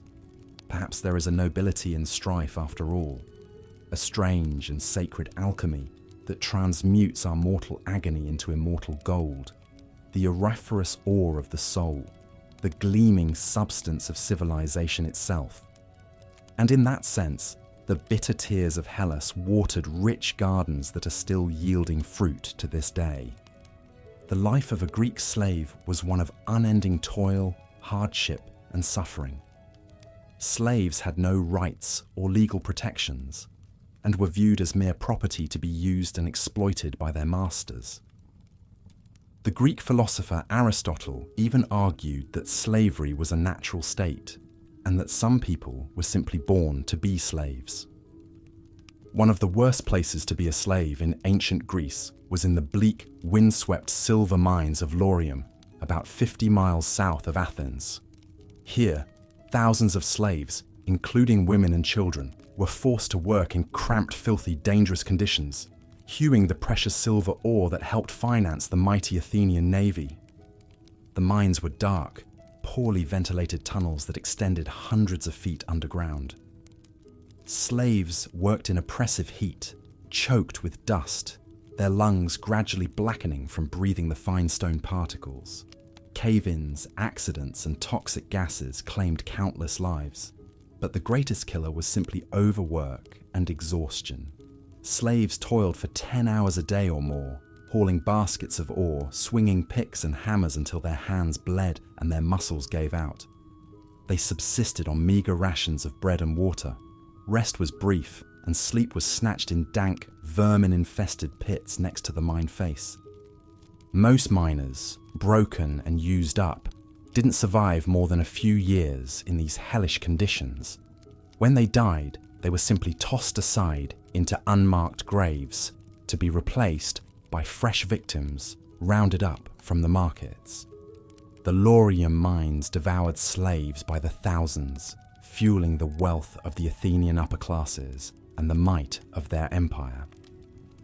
Not all slaves in ancient Greece met quite such a grim fate, but their lives were still filled with constant work, poverty, and fear. In Athens alone, enslaved people made up a third or more of the total population. Many were foreigners, seized as war captives or bought from slave traders. Others fell into slavery through debt or were simply born into servitude. Slaves worked in virtually every sector of the economy, toiling as miners, farmhands, factory workers, rowers in the fleet, or domestic servants. Household slaves who attended to the needs of wealthier Greek families might be treated somewhat better than those sentenced to harder physical labor, but their existence was still precarious. A slave could be punished, sold off, or abused on a whim by their masters. There was no escape from this life of servitude. Runaway slaves, if caught, faced brutal floggings, branding, or even execution. Their best hope was that they might, perhaps, be granted freedom by a kindly master after decades of loyal service in old age. But for most, slavery was a life sentence of grinding work and bondage. The story of one famous former slave sheds light on just how unjust and arbitrary the Greek slave system could be. In the 4th century BC, a merchant ship bound for Athens was shipwrecked off the coast of Greece. The only survivor was a young Phoenician man named Zeno. Stripped of everything, alone in a foreign land, Zeno had no means to repay the cost of his rescue. He was promptly sold into slavery. Fate, however, took an unexpected turn. Zeno's keen intellect caught the attention of his master, a wealthy Athenian named Crates. Instead of hard labor, Crates set Zeno to work in his library, studying philosophy. In time, impressed by Zeno's fierce intelligence, Crates granted him his freedom and introduced him to other philosophers. Zeno would go on to become one of ancient Greece's most brilliant minds, the founder of the influential Stoic school of philosophy. Zeno's improbable rise from lowly slave to celebrated philosopher was the exception, not the rule, in a Greek society where the practice of slavery was ruthlessly entrenched. The grand ideas that Zeno and other Greek thinkers debated, of reason, justice, goodness, rarely applied to the faceless thousands who toiled in bondage and hardship, powering the engine of Greek civilization. So, when we look back at the remarkable achievements of the ancient Greeks, their soaring temples and gleaming statues, their refined art and literature, their profound innovations in politics, philosophy, and science, we must remember the high human cost that made it all possible. The hidden story of ancient Greece is a tale of blood, sweat, and tears, the brutal, thankless struggle of the countless common folk, the slaves, servants, and peasants whose names are lost to history. For all its wonders and glories, ancient Greece could be a pitiless, unforgiving world if you were not lucky enough to be born into the ranks of the privileged few. It was a society that didn't hesitate to exploit the weak and turn a blind eye to their suffering. And this harsh legacy would endure for centuries to come, through the Roman period and beyond. Systems of slavery, serfdom, and forced labor would remain entrenched throughout much of the classical world. It would take until modern times for the ideals of universal human rights and freedoms to slowly, painfully take root. So as we marvel at humanity's first faltering steps towards democracy, philosophy, and high culture in ancient Greece, we must grapple with this darker side of the classical legacy as well. The Greeks laid the foundations for so much of what we value in Western civilization today, but they also bequeath to us more troubling traditions of social inequality, domination, and subjugation that we're still struggling to overcome. In the end, the true story of ancient Greece wasn't the shining white marble of the Parthenon or the noble words of Socrates and Plato. It was the cries of the desperate and downtrodden, the fears of the powerless, the injustices endured by the many so that a few might prosper. It was a bittersweet symphony of the highs and lows of the human condition. We celebrate the ancient Greeks for their triumphs, but we must also mourn what they suffered. And in that suffering, we can perhaps see the crucible in which the ideals we still cherish today were painfully forged, the notions of compassion, equality, and human dignity that have taken so many centuries to flower. Ancient Greece, immortal and inimitable, was a land of towering genius and achievements. But it was also built upon the bowed and broken backs of the anonymous oppressed. As we close our eyes and drift into sleep, let us dream of a world where the marvels of human invention can flourish without such a cost in human misery.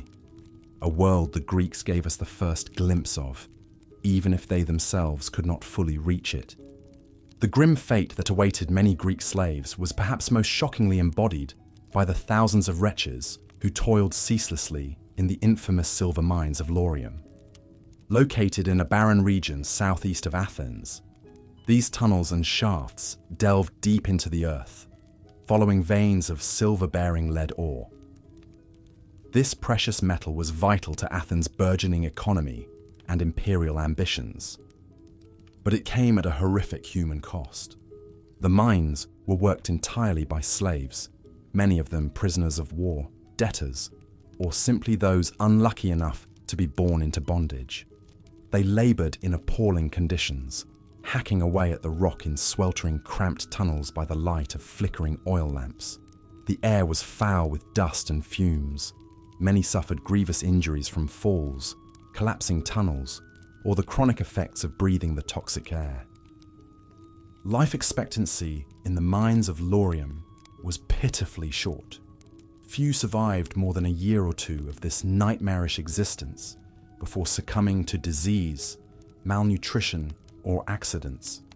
Yet the flow of silver and fresh bodies to replace the fallen never ceased.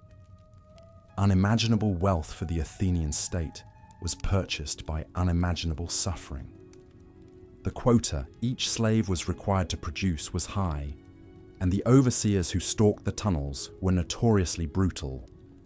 Beatings and mutilations were commonplace for those who faltered in their ceaseless toil. There was no rest and no respite. When one slave collapsed, they would simply be dragged away to die out of sight, and another, unfortunate, would be thrust into their place. It's impossible for us now to truly conceive of the horror and hopelessness that these poor, benighted souls endured. To be cast into the dank, hellish tunnels of Laurium was to enter a world cut off from the light in every sense, devoid of any comfort, kindness, or dignity, where death was the only release.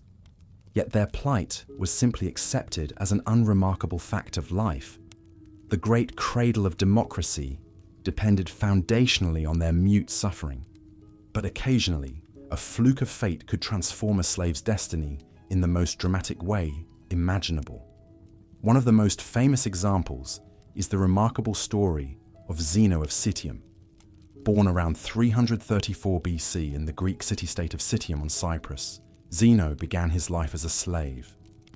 Details of his early life are scarce, but at some point, Zeno found himself shipwrecked near Athens. Wandering into a bookshop, he became engrossed in the works of the philosopher Xenophon, a student of Socrates. Zeno had found his calling. Impressed by his keen mind and determination, his master granted him freedom to pursue his studies. Against all odds, Zeno flourished in his adopted city. He studied under the eminent Cynic philosopher Crates of Thebes, but soon founded his own school of thought that became known as Stoicism. Stoic teachings of virtue, asceticism, and inner tranquility resonated powerfully in a world fraught with upheaval and adversity. Zeno's works were studied and admired by luminaries from Scipio Africanus to Cicero and Seneca. Stoicism became one of the most influential philosophies in the Greco-Roman world, and Zeno himself was revered as one of the great sages of Athens. It's a truly extraordinary trajectory, from anonymous slave to towering giant of classical philosophy.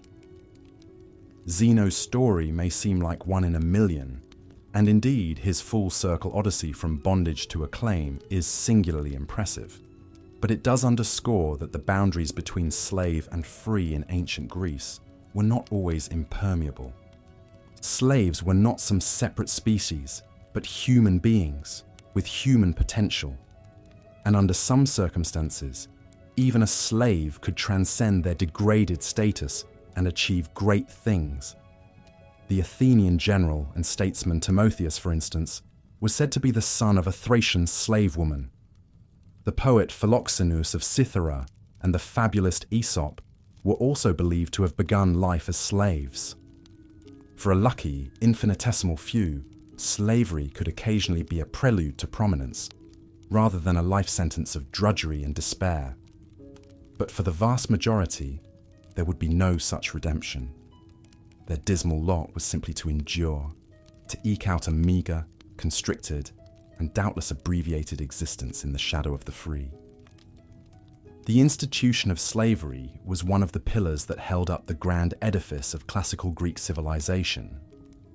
But that gleaming mantle concealed an ocean of misery, lives ground down by relentless exploitation, scarred by systematic brutality and cruel dehumanization. It's an unavoidable paradox at the heart of ancient Greece's complex legacy.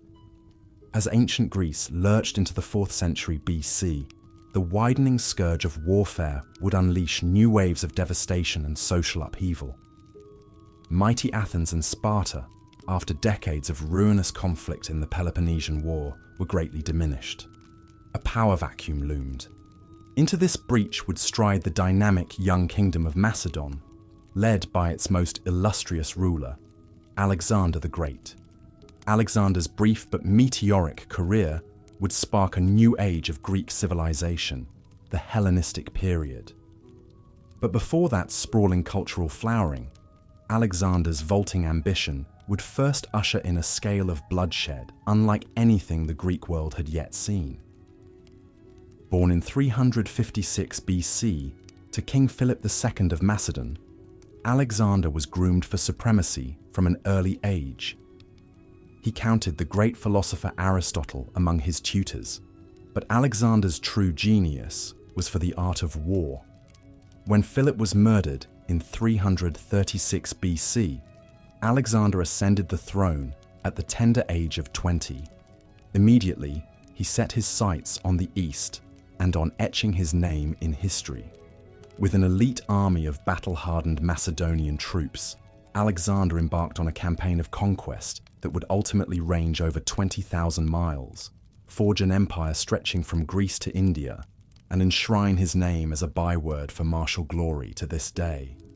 Alexander's army, with its crack-heavy cavalry and nearly invincible Sarissa pikemen, proved a formidable machine of conquest as he led them first into Persia, toppling the mighty Achaemenid Empire, then to Egypt, where he was hailed as a divine pharaoh, and as far as the banks of the river Indus in 326 BC.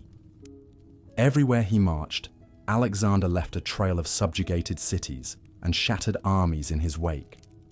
Fabled bastions like Tyre and Gaza were reduced to rubble, their surviving populaces sold en masse into slavery.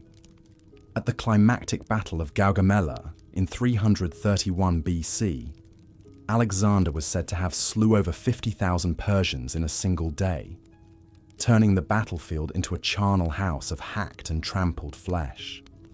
While marvelously successful in the field, Alexander's blazing ambition came at a harrowing human price wherever his armies appeared. His increasingly despotic style brought purges and paranoia within his own ranks as well. When his beloved companion Hephaestion died in 324 BC, Alexander, unhinged by grief, massacred an entire tribe in the Hindu Kush as human sacrifices for the funeral. By the time Alexander himself died, aged just 32, from an alcohol-fueled fever, he had carved out one of the largest realms the world had ever seen.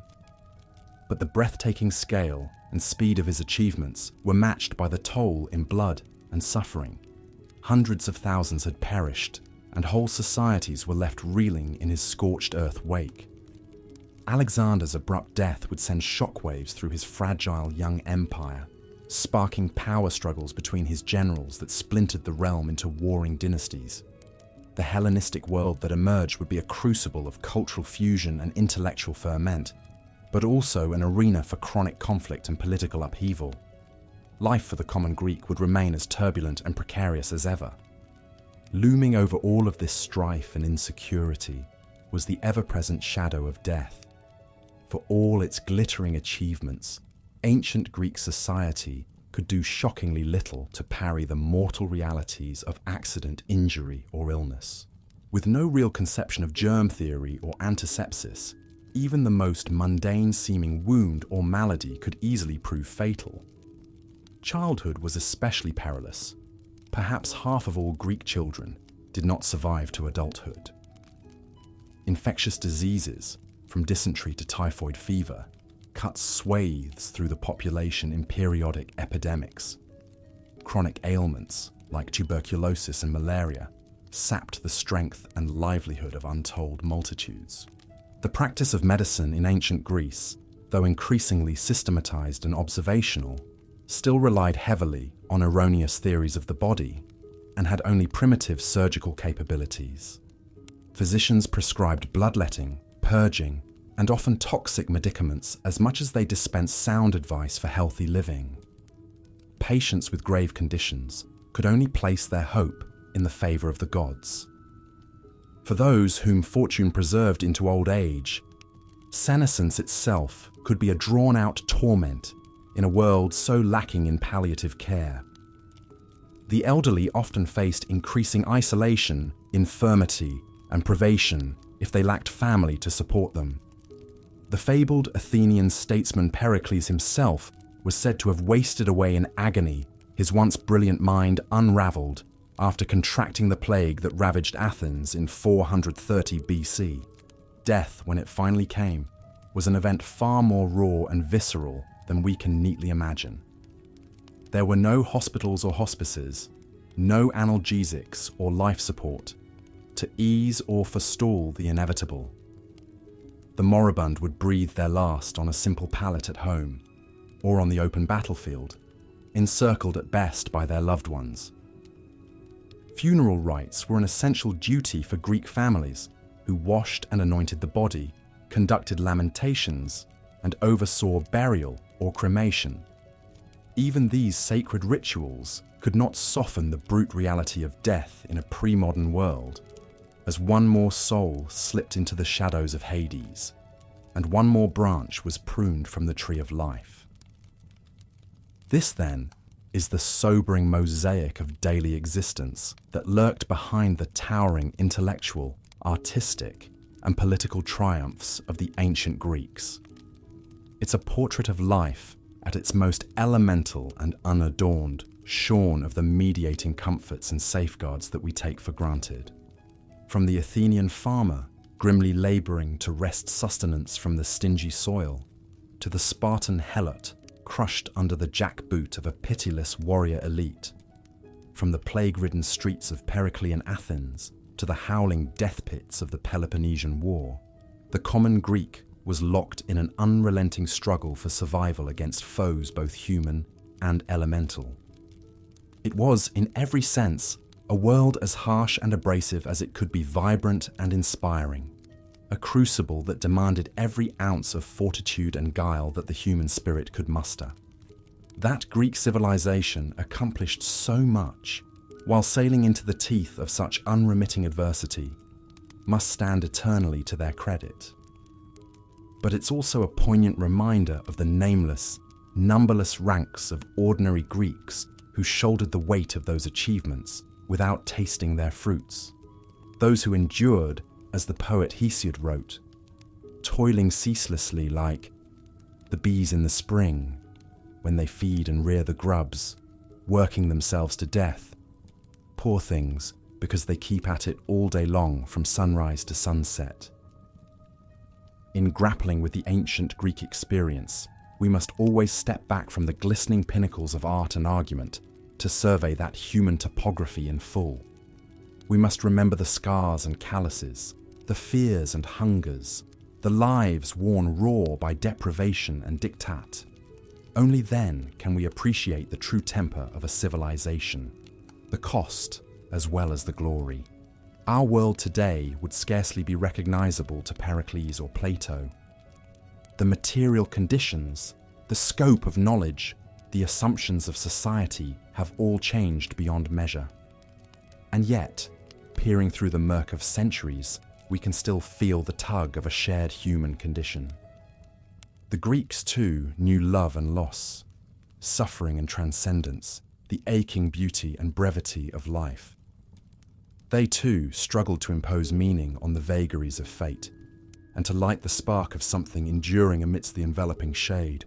As we sift the drifted strata of their distant lives, perhaps the most important lesson we can glean is one of perspective.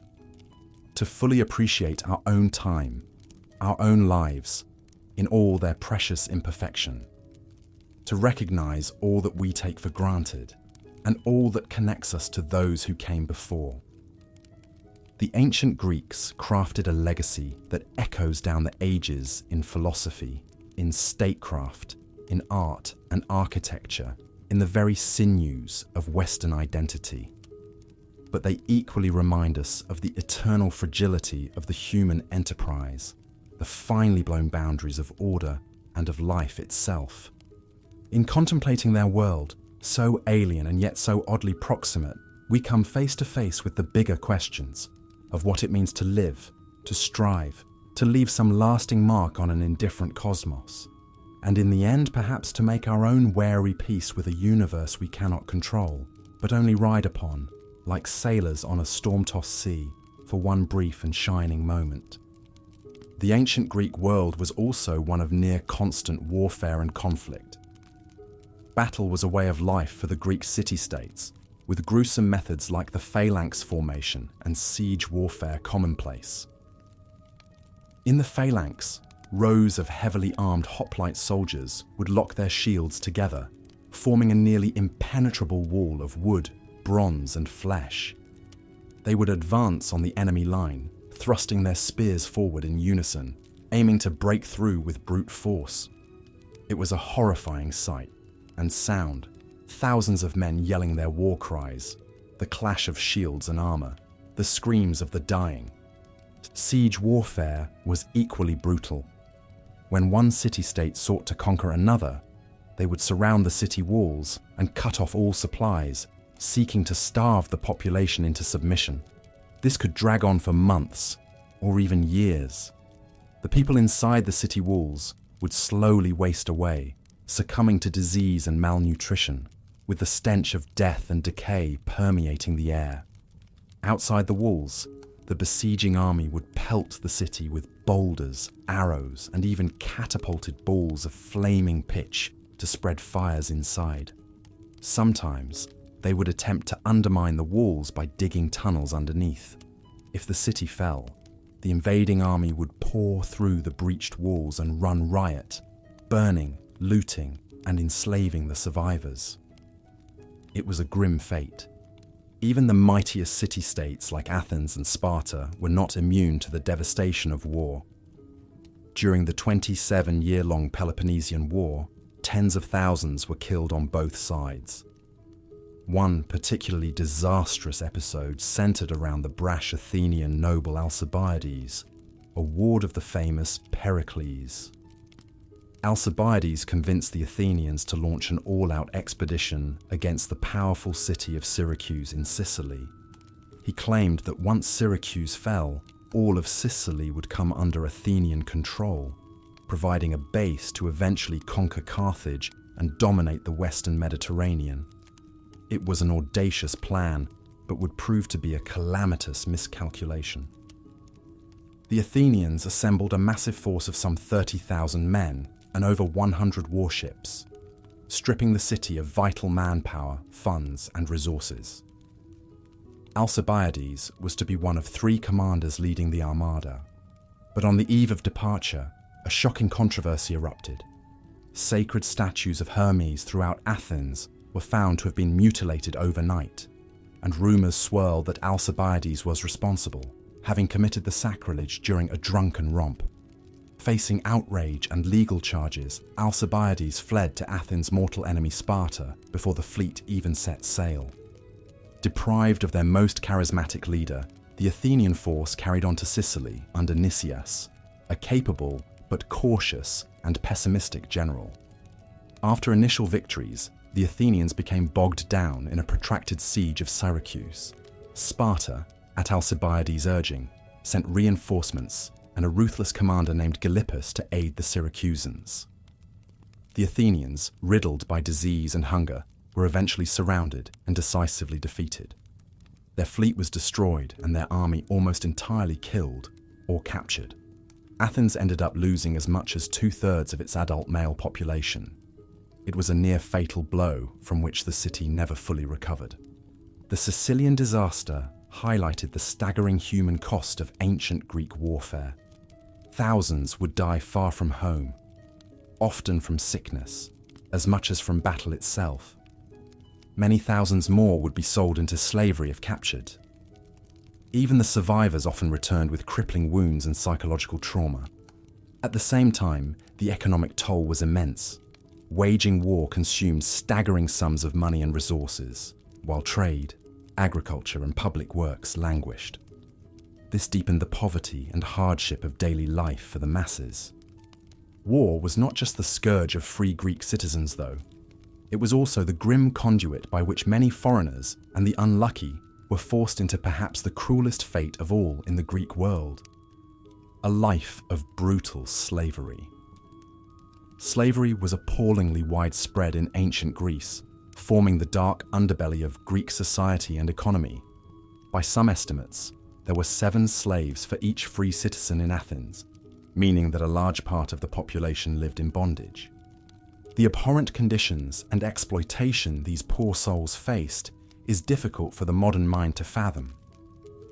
Slaves were viewed as living property, with no rights or legal protections whatsoever. Many were captives from foreign wars, ripped from their homelands and families, transported in chains to the major slave markets in Athens, Chios, and Delos. There, they would be put on display, poked and prodded by prospective buyers, and auctioned off to the highest bidder. Prices ranged from 50 to 200 drachma for common laborers or domestic servants, to over 1,000 drachma for the most highly skilled craftsmen. Once purchased, the suffering really began. Slaves toiled from dawn to dusk under the whip and watchful eye of slave drivers. Thousands labored on the wealthy estates of the aristocracy, tending olive groves and vineyards. Many more worked as household servants, cooks, cleaners, and wet nurses. They could be subjected to beatings, brandings, sexual exploitation, and even summary execution at the whim of their masters. It was a precarious and often short existence. Perhaps the grimmest fate was reserved for those who toiled deep underground in the silver mines of Laurium.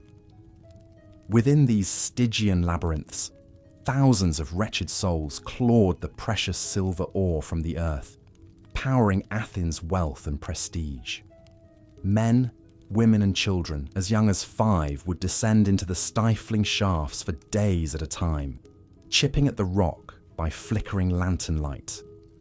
Accidents, rockfalls, and noxious gases claimed countless lives. Most would slowly waste away from malnutrition, chronic illness, and the grueling toil. Many committed suicide rather than face such prolonged agony. Laurium was like a vision of hell made real. One remarkable man who endured this subterranean nightmare was Zeno of Citium, the future founder of the Stoic school of philosophy. Zeno began his improbable life as a Phoenician merchant, but his ship sank in a storm off the coast of Greece, and he washed up on shore with nothing. There, he was captured, transported to Athens, and sold as a slave to work in the Laurium mines. Despite the soul-crushing hardship, Zeno retained his resilient and inquisitive spirit. After a grueling day in the mines, he would linger in the streets of Athens to hear the great philosophers debate and teach. He saved what meager pennies he could until he finally bought his freedom. Destitute but unbroken, Zeno devoted himself to philosophy. He often taught at the Agora and the Stoa Poikile, where he attracted a devoted following with his teachings on accepting fate, mastering one's emotions, and cultivating self-reliance. His Stoic school would become one of the most influential in all of Greece and Rome, shaping minds like Seneca, Epictetus, and Marcus Aurelius. Zeno's remarkable story underscores that while ancient Greece was undoubtedly a cruel and unforgiving world for the vast majority, extraordinary individuals could still rise above their brutal circumstances. But his trajectory from foreign merchant to wretched slave to transformational philosopher was exceedingly rare.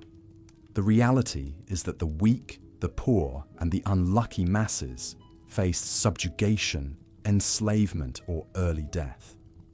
Daily life was a harsh struggle for survival, and freedom was a precious commodity enjoyed only by a privileged minority. This was the bleak reality behind the glorious facade of Greek art and architecture, behind the soaring works of Homer and the great Athenian tragedies that still resound through the ages.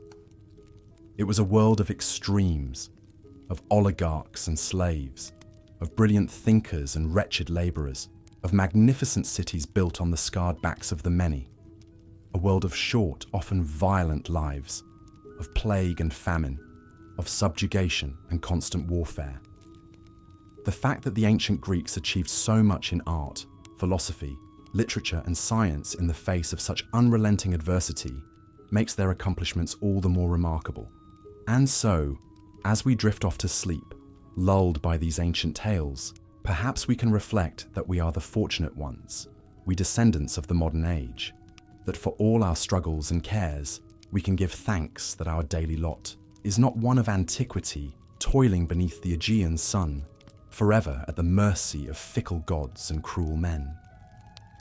The brutal world of ancient Greece lives on in our collective memory, revealed by the enduring works and deeds that still speak to us across the vast gulf of time. Those long-stilled voices and long-vanished lives grant us perspective, that we may more wisely navigate the challenges of our present day. And with that bittersweet thought, good night. The grim fate of Greek slaves.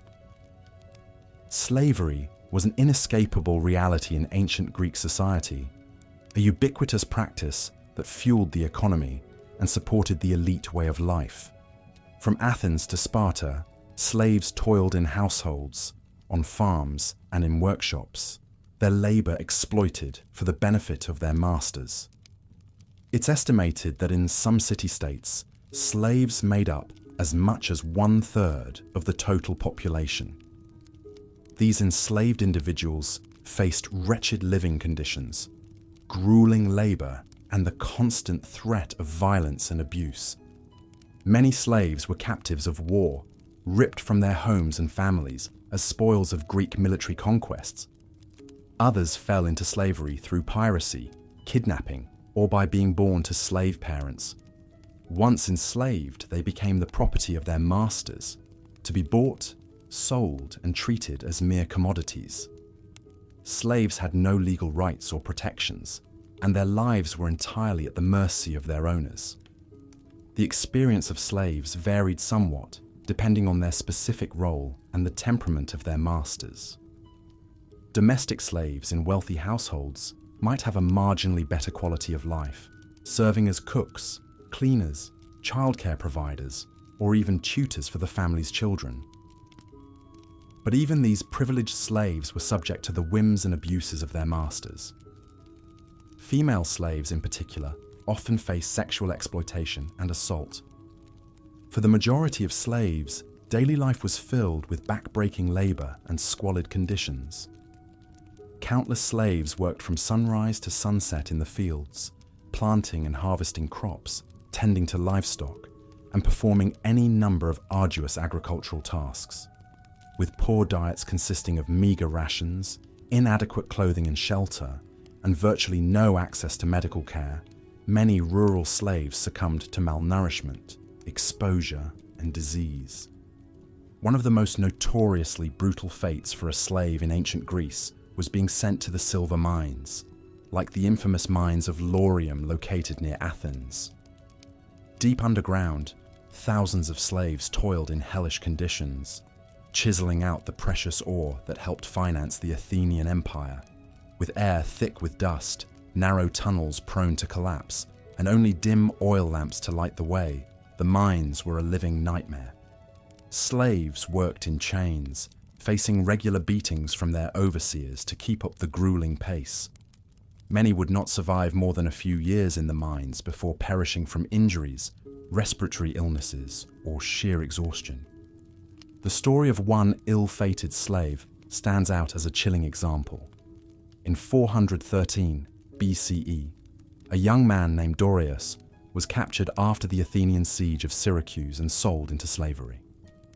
A strong, able-bodied man, Dorius was immediately sent to the Laurium mines by his new master. Day after day, he chipped away at the rock face, his hands blistering and bleeding, his lungs filled with toxic dust. The meager scraps of food were never enough to sustain him through the long, unforgiving hours in the dark tunnels. Dorius's only solace was the bond he formed with his fellow slaves, men who struggled alongside him in shared misery. Together, they would whisper prayers and tell stories of their former lives, trying to hold on to some shred of hope and humanity. But as the months dragged on, Dorius watched his compatriots collapse one by one, their bodies giving out under the relentless toll of the mines. After 2 years of brutal servitude, Dorius too finally succumbed. Weakened by malnourishment and racked with an unrelenting cough, he collapsed in a heap and breathed his last in the cold dampness of the mine shaft. His body was unceremoniously hauled away to be dumped in an unmarked grave, just one more disposable cog in the machine of Greek industry and power. Dorius' experience, while especially horrific, was not uncommon. Slaves in ancient Greece faced a grim and often short existence, with few prospects beyond a life of hardship and an ignominious death. Even those who survived to old age could not expect a gentle twilight. Elderly or infirm slaves who could no longer work were often simply abandoned to die of exposure or starvation.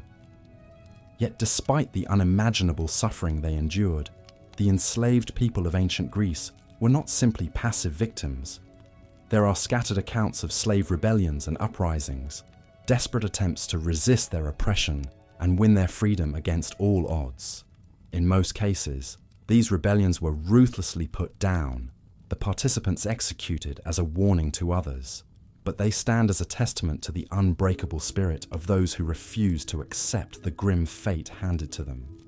Perhaps the most famous example of a slave who rose above his station was the philosopher Zeno of Citium.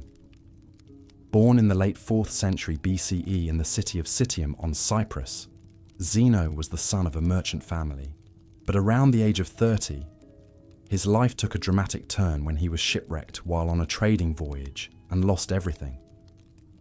Washing up in Athens, Zeno was soon enslaved, purchased by a wealthy Athenian to serve as a lowly household attendant. But Zeno's inquiring mind and keen intellect did not go unnoticed by his master. According to legend, the Athenian was so impressed by Zeno's wit and wisdom that he eventually freed him from bondage to pursue philosophy full-time. Embracing the austere teachings of the Cynics, Zeno went on to found the Stoic school of thought, preaching a message of virtuous living, self-discipline, and inner fortitude in the face of hardship. In a profound twist of fate, a man who began his life as a slave left an enduring philosophical legacy that has inspired minds for over 2 millennia.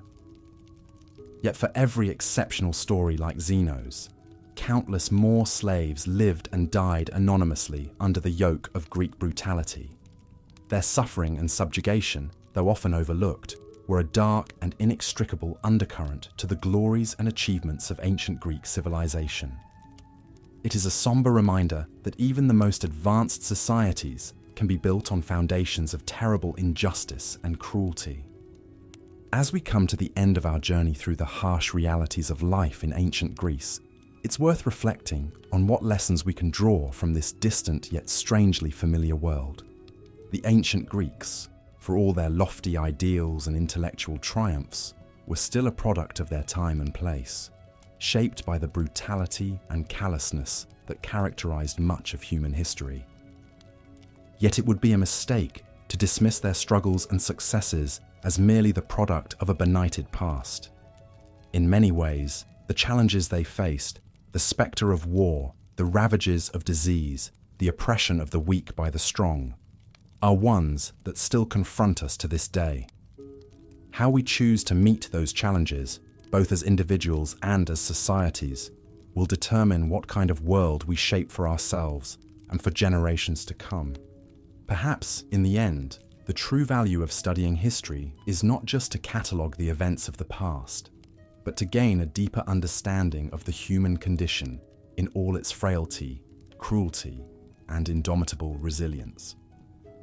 By grappling with the grim realities that our ancestors endured, we may find the wisdom and resolve to bend the arc of our own story towards a brighter, more compassionate future.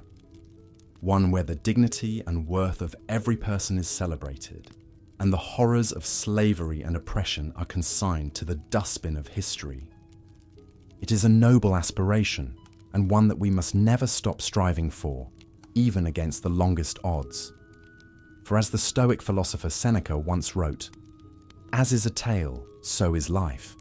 Not how long it is, but how good it is what matters."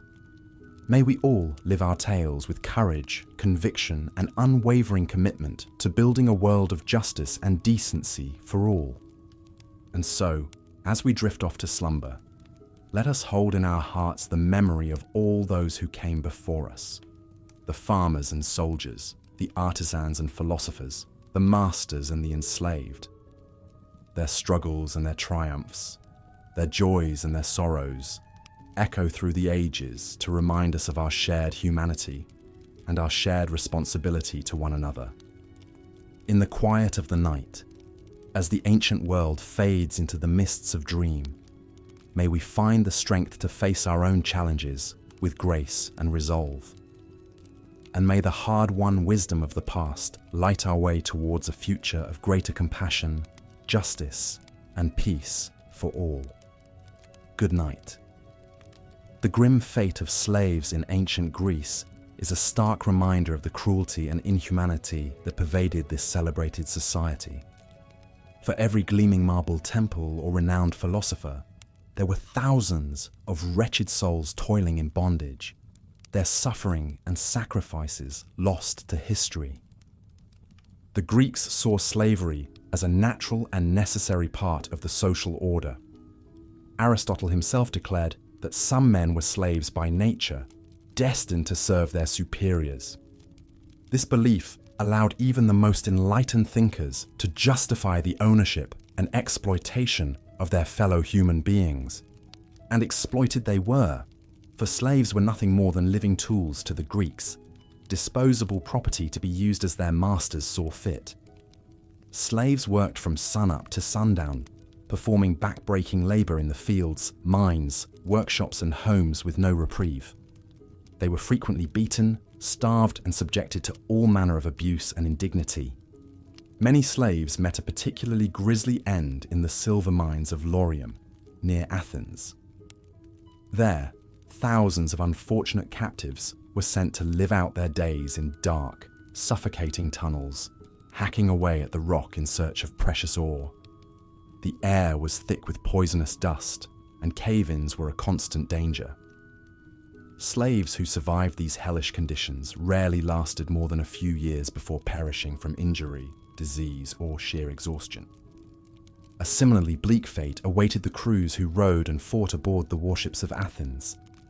In order to maintain its vast naval supremacy, the city relied on a great number of slave oarsmen to propel its mighty triremes into battle.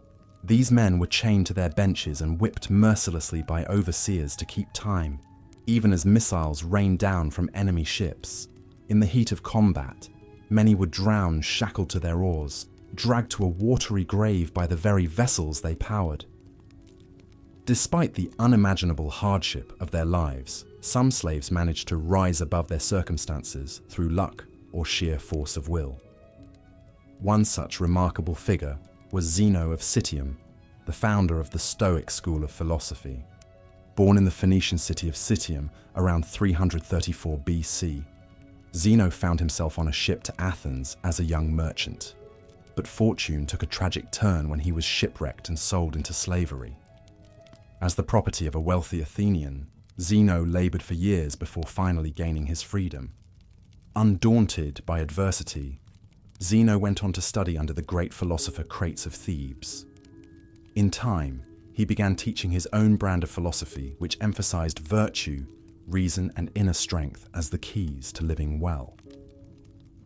At the heart of Stoicism was the idea that external circumstances, no matter how grim, need not determine one's peace of mind and moral character.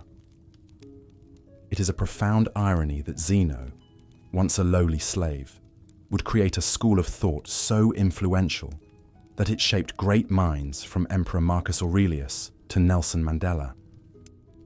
His personal triumph over bondage and suffering serves as a poignant counterpoint to the innumerable unnamed slaves whose tragic fates were the rule, not the exception, in ancient Greece. As we delve further into this brutal chapter of history, it is impossible not to be moved by the scale of human anguish that built the foundations of Western civilization. The great monuments and institutions we marvel at today were erected on the scarred backs of people deemed less than human by their own society. It is a devastating legacy we are still grappling with centuries later. Yet even in the darkest corners of the Greek world, the resilient human spirit endured. Slaves like Zeno remind us that no amount of cruelty and oppression can extinguish our capacity for hope, wisdom, and dignity in the face of unimaginable odds. Theirs are the untold stories that whisper from the shadows of history, bearing witness to the unbreakable will to survive and overcome. As we contemplate these somber truths, it is easy to feel the weight of all that was lost and destroyed on the long road to the present. But we must also recognize how far we've come, and how much further still we have to go in building a world of justice and compassion for all. The voices of the enslaved and downtrodden of ancient Greece call out to us across the ages, urging us to honor their struggles by shaping a future where no human being is ever again treated as lesser than any other. It is a daunting task, but one we must undertake with the same courage and determination displayed by those who endured the unendurable long ago. In this way, we can begin to forge a new legacy, one that celebrates not only the loftiest achievements of the past, but also the quiet heroism of the humble souls who persisted and perished in the shadows of history. Only then can we truly do justice to the memory of all those for whom life in ancient Greece was a brutal and unforgiving trial. The subjugation of women is another dark chapter in the annals of Greek civilization that belies its veneer of enlightenment and progress. For all the soaring rhetoric about democracy, reason, and human excellence, the Greeks saw fit to keep half of their population in a state of subordination and servitude, based solely on their sex. From birth to death, women in ancient Greece navigated a treacherous landscape of restrictions, obligations, and vulnerabilities. Their lives were circumscribed by the whims of men, fathers, husbands, brothers, and sons who held absolute power over their fates. Athenian society, in particular, was notorious for its strict control over women's bodies and movements.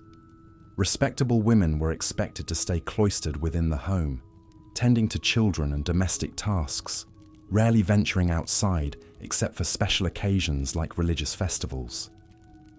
This seclusion was enforced through architecture itself, with houses designed around a central courtyard that served as the women's domain. High walls and sturdy doors separated this inner sanctum from the public sphere, creating a physical barrier between the sexes. On the rare occasions when women did leave the house, they were still bound by a suffocating web of social conventions.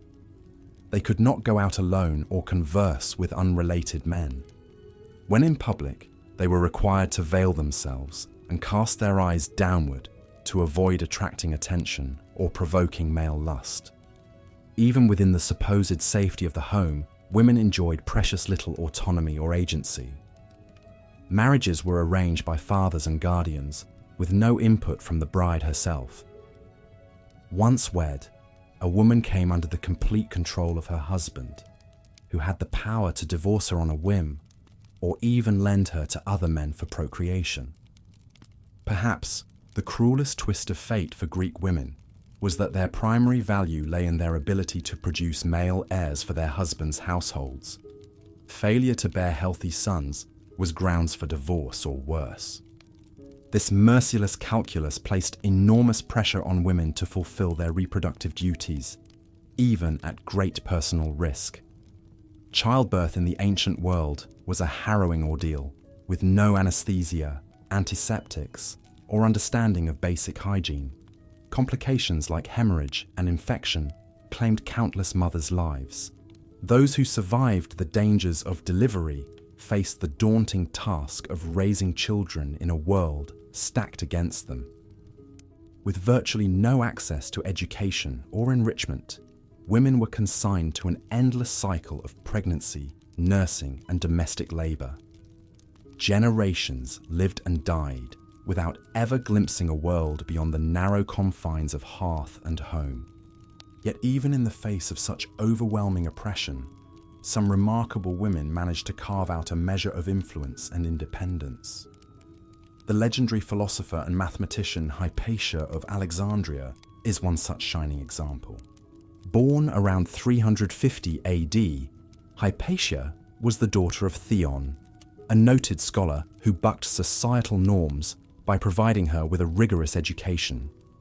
Under his tutelage, she blossomed into a brilliant thinker, mastering complex subjects like astronomy, mechanics, and Neoplatonist philosophy. As an adult, Hypatia became a renowned teacher in her own right, attracting students from far and wide to her lectures on mathematics and science. She was also a prolific author, penning commentaries on works by Euclid, Diophantus, and Ptolemy that influenced scholars for centuries to come. But Hypatia's greatest achievement may have been the way she lived, as a fiercely independent, unmarried woman in a man's world. She moved freely through public spaces, engaging in spirited debates with male intellectuals, and earning the admiration of powerful figures like the prefect Orestes. In a time when women were seen as little more than breeding stock, Hypatia dared to cultivate her mind and speak her truth. She embodied the highest ideals of Greek philosophy, the pursuit of knowledge, reason, and virtue for their own sake. Tragically, Hypatia's luminous life was cut short by the very forces of ignorance and intolerance she sought to overcome. In 415 AD, she was brutally murdered by a mob of Christian zealots who saw her as a threat to their worldview. Dragged from her chariot and stripped naked, Hypatia was flayed alive with sharp tiles and oyster shells. Her mutilated body was then burned to ashes, as if to erase all trace of her existence. It is a bitter irony that one of the brightest lights of the ancient world was extinguished by the same violent misogyny she transcended in life. Hypatia's story stands as a searing indictment of the cruelty and waste inherent in any system that denies half of humanity the right to reach its full potential. As we reflect on the enormity of what women in ancient Greece endured and achieved in the face of impossible odds, we cannot help but feel a sense of kinship and responsibility to their struggles. The brave few, like Hypatia, who dared to defy their society's suffocating constraints, light the path forward for all those still fighting for basic dignity and agency today. Their courage calls us to imagine a world where no one's dreams are circumscribed by their gender, where everyone has the freedom to learn, create, and self-actualize to the fullest extent of their abilities. This is the vision we must strive for, even as we grapple with the sobering lessons of the past. For the shadows of ancient Greece's misogyny still lengthen over the present in ways both overt and subtle. Women around the globe continue to face violence, discrimination, and diminished opportunities solely on account of their sex. The struggle for true equality and liberation is far from over. But in the indomitable spirits of women like Hypatia, we can find the resilience and resolve to keep pushing forward, to keep chipping away at the cages that hem us in until they crumble away entirely. In telling their stories, in reckoning with the full scope of their oppression and resistance, we begin the vital work of weaving women back into the tapestry of history from which they've so often been erased. We honor their sacrifices and draw strength from their example as we fight to forge a future worthy of their hopes and dreams. It is a daunting challenge, but one we must meet with the same fierce determination as the unsung heroines who came before us. Only then can we hope to build a world where every life is valued, every voice heard, and every soul free to write its own destiny in the fullness of time. As we turn our gaze to the savagery of Greek warfare, we confront yet another aspect of ancient civilization, drenched in blood and sorrow. For all their lofty ideals and artistic splendor, the Greeks were a society forged and fractured by near-constant conflict. Battle was a way of life, a grim necessity in the struggle for power and survival between rival city-states. At the heart of this brutal calculus was the hoplite, the heavily armored infantrymen who formed the backbone of Greek armies. Clad in bronze helmets, breastplates and greaves, hoplites advanced shoulder to shoulder in a tightly packed formation known as the phalanx, their overlapping shields creating an impenetrable wall of wood and metal. When two phalanxes collided on the battlefield, the result was a ferocious clash of flesh and steel. Men stabbed and hacked at each other with spears and swords in a desperate bid to break through the enemy line. The air rang with the clang of metal on metal, the grunts of exertion, and the agonized screams of the dying. In this hellish crucible, there was no room for mercy or quarter. Hoplites fought not as individuals, but as a single organism bound by iron discipline and sheer force of will. To break ranks or flee was to invite disaster, dooming the entire formation to collapse and slaughter.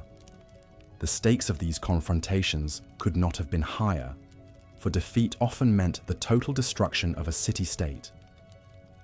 Victorious armies would raze villages to the ground, slaughtering or enslaving entire populations in a frenzy of bloodlust. The conquered survivors faced a grim choice between death and a life of abject servitude. One of the most notorious examples of this pitiless logic was the Athenian siege of the island city of Melos in 416 BC. The Melians, who had tried to remain neutral in the Peloponnesian War, were given a stark ultimatum by the Athenians: surrender and pay tribute or be annihilated. When the Melians refused, the Athenians unleashed a brutal assault, enslaving the women and children and massacring every man of military age.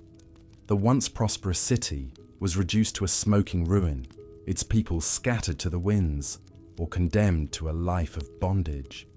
The fate of Melos was a chilling demonstration of the savagery that lurked beneath the surface of Greek civilization. It laid bare the ruthless calculus of power that governed relations between city-states, where the strong devoured the weak and the only law was that of the sword. Yet even as we recoil at such barbarity, we must also confront the uncomfortable truth that it was this very savagery that fueled so many of ancient Greece's most enduring accomplishments. The wealth and glory of Athens in particular was built on a foundation of conquest, slavery, and slaughter. Nowhere was this dark symbiosis more apparent than in the famous Athenian campaign against Syracuse in 415 BC. At the height of its power, Athens launched a massive invasion of the Sicilian city, seeking to expand its empire and crush a potential rival. Leading the expedition was the dashing and charismatic Alcibiades, a brilliant general and orator who embodied both the best and worst of Athenian society. Handsome, wealthy, and ambitious, Alcibiades was a master manipulator who alternately charmed and bullied his way to the top of the political hierarchy. But for all his gifts, Alcibiades was also a man consumed by hubris and haunted by scandal. On the very eve of the Sicilian campaign, he was accused of drunkenly desecrating sacred statues throughout Athens. Faced with a trial and possible execution, Alcibiades fled to Athens' mortal enemy Sparta, where he promptly began plotting his former city's downfall. Without its most talented commander, the Athenian invasion of Syracuse soon descended into disaster. The Athenians found themselves trapped and besieged in a foreign land, their supply lines cut, and their morale shattered. In a desperate bid to break out, they launched a massive naval assault on the Syracusan harbour. What followed was one of the bloodiest and most tragic battles of the ancient world. Hundreds of triremes rammed and grappled with each other in the narrow confines of the harbour, while hoplites fought hand-to-hand on the decks above. The water ran red with blood, and the air was thick with smoke and the screams of the dying. When the carnage was over, the once invincible Athenian navy lay in ruins. Tens of thousands of Athenian soldiers and sailors were captured, tortured, and worked to death in Syracusan stone quarries. The shattered remnants of the expedition limped back to Athens, their dreams of empire dashed and their city's fate sealed. The Sicilian disaster marked the beginning of the end for Athens and the golden age it represented. Never again would the city recapture its former glory or wield such power over the Greek world. In the end, its reach had exceeded its grasp, and its brilliant light had been snuffed out by the very darkness it sought to conquer. As we contemplate the grim fate of the Athenian expedition and the savage realities of Greek warfare, we are reminded once again of the terrible cost of hubris and the folly of unchecked ambition. The Athenians, like so many conquerors before and since, thought themselves invincible, only to be humbled by the pitiless logic of war. Their story is a cautionary tale for all those who would seek to dominate others through force and terror. It reminds us that no civilization, no matter how advanced or enlightened, is immune to the seductive pull of power and the madness of crowds. And yet, even in the midst of such darkness, we can still find glimmers of humanity and resilience. The Athenian soldiers who fought and died on the shores of Sicily were not faceless cogs in a machine, but living, breathing individuals with hopes and dreams of their own. In their final moments, they showed the same courage and loyalty that had made Athens great, even as their leaders led them to ruin. Their sacrifice, however futile, speaks to the enduring power of the human spirit in the face of overwhelming odds. As we grapple with the legacy of Greek warfare and the uncomfortable truths it reveals about the human condition, we must also hold fast to this spirit of resilience and self-reflection. We must be willing to confront the darkness within ourselves and our societies even. The incredible mind of Aristotle seems to have known no bounds. Born in 384 BCE in Stagira, a small town on the northern coast of Greece, Aristotle's intellect and curiosity would carry him far beyond the confines of his humble birthplace. As the son of the personal physician to King Amyntas of Macedon, Aristotle's early life granted him a fortunate head start. At the age of 17, he journeyed to Athens to study at Plato's renowned academy. Here, among the olive groves and marble colonnades, Aristotle immersed himself in philosophy, mathematics, and the natural sciences. His agile mind quickly distinguished him as one of the academy's most brilliant pupils. For nearly 20 years, Aristotle remained at the academy, engaging in vigorous debates with his fellow students and even with Plato himself. While Aristotle deeply admired his teacher, he was not afraid to challenge Plato's ideas and develop his own groundbreaking theories. Aristotle's interests spanned an astonishing range of subjects, from biology and physics to ethics, politics, and metaphysics. He was a true polymath in every sense of the word. After Plato's death in 347 BCE, Aristotle embarked on his own philosophical journey. He traveled to the city of Assos, where he studied marine biology and married the adoptive daughter of the city's ruler. A few years later, Aristotle received an invitation that would change the course of history. His former pupil, Philip II of Macedon, asked Aristotle to return to Macedon to tutor his young son, a boy named Alexander. For several years, Aristotle mentored the bright and energetic prince, teaching him philosophy, politics, and the arts of rhetoric and debate. While we can only speculate about the details of their lessons, there is no doubt that Aristotle played a profound role in shaping the intellect and worldview of the young Alexander. The depth of their bond is reflected in a famous quote attributed to Alexander: "I am indebted to my father for living, but to my teacher for living well." As Alexander grew into a formidable leader and set out to conquer the known world, Aristotle returned to Athens and founded his own school called the Lyceum. Here, he wrote extensively on a vast array of subjects and delivered lectures to eager students. Aristotle's methods were a departure from those of Plato's academy. Rather than focusing on abstract ideas alone, Aristotle emphasized empirical observation and logical reasoning. He collected samples, conducted experiments, and meticulously categorized his findings. Aristotle's surviving works are a testament to his far-ranging genius. In his treatises on natural sciences, he laid the foundation for the modern scientific method. His studies of plants and animals were unrivaled for centuries. In philosophy, Aristotle grappled with fundamental questions of existence, knowledge, and ethics. His concept of the golden mean, the idea that virtue lies in moderation between extremes, remains deeply influential to this day. Yet even Aristotle could not escape the turbulent politics of ancient Greece. After the death of Alexander the Great in 323 BCE, anti-Macedonian sentiment surged in Athens. Aristotle, perceived as being too close to the Macedonian court, found himself facing charges of impiety. Unwilling to let Athens sin twice against philosophy, a poignant reference to the execution of Socrates, Aristotle fled to the island of Euboea. There, in the ancient town of Chalcis, he lived out his final year. Aristotle's story is a reminder that even in a world as harsh and unforgiving as ancient Greece, the light of knowledge and understanding could still flourish. Aristotle's ideas would endure long after his death, sparking lively debates among philosophers and scientists for more than 2,000 years. Today, we remember Aristotle as one of the most brilliant and influential thinkers in human history, a shining example of how one curious mind can illuminate the darkness and leave a legacy that echoes through the ages.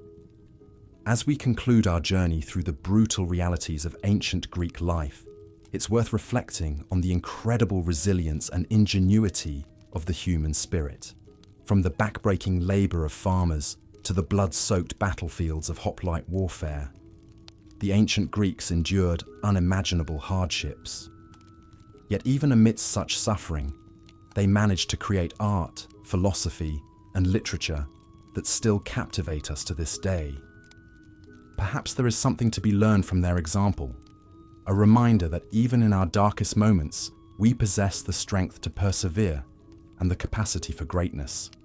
As you drift off to sleep, let your mind wander through the olive groves and marble halls of ancient Greece, secure in the knowledge that you are part of a grand and enduring human story. And if you found this journey through history engaging, we invite you to like this video and subscribe to our channel. There are countless more tales to be told and wisdom to be gleaned from the annals of human civilization.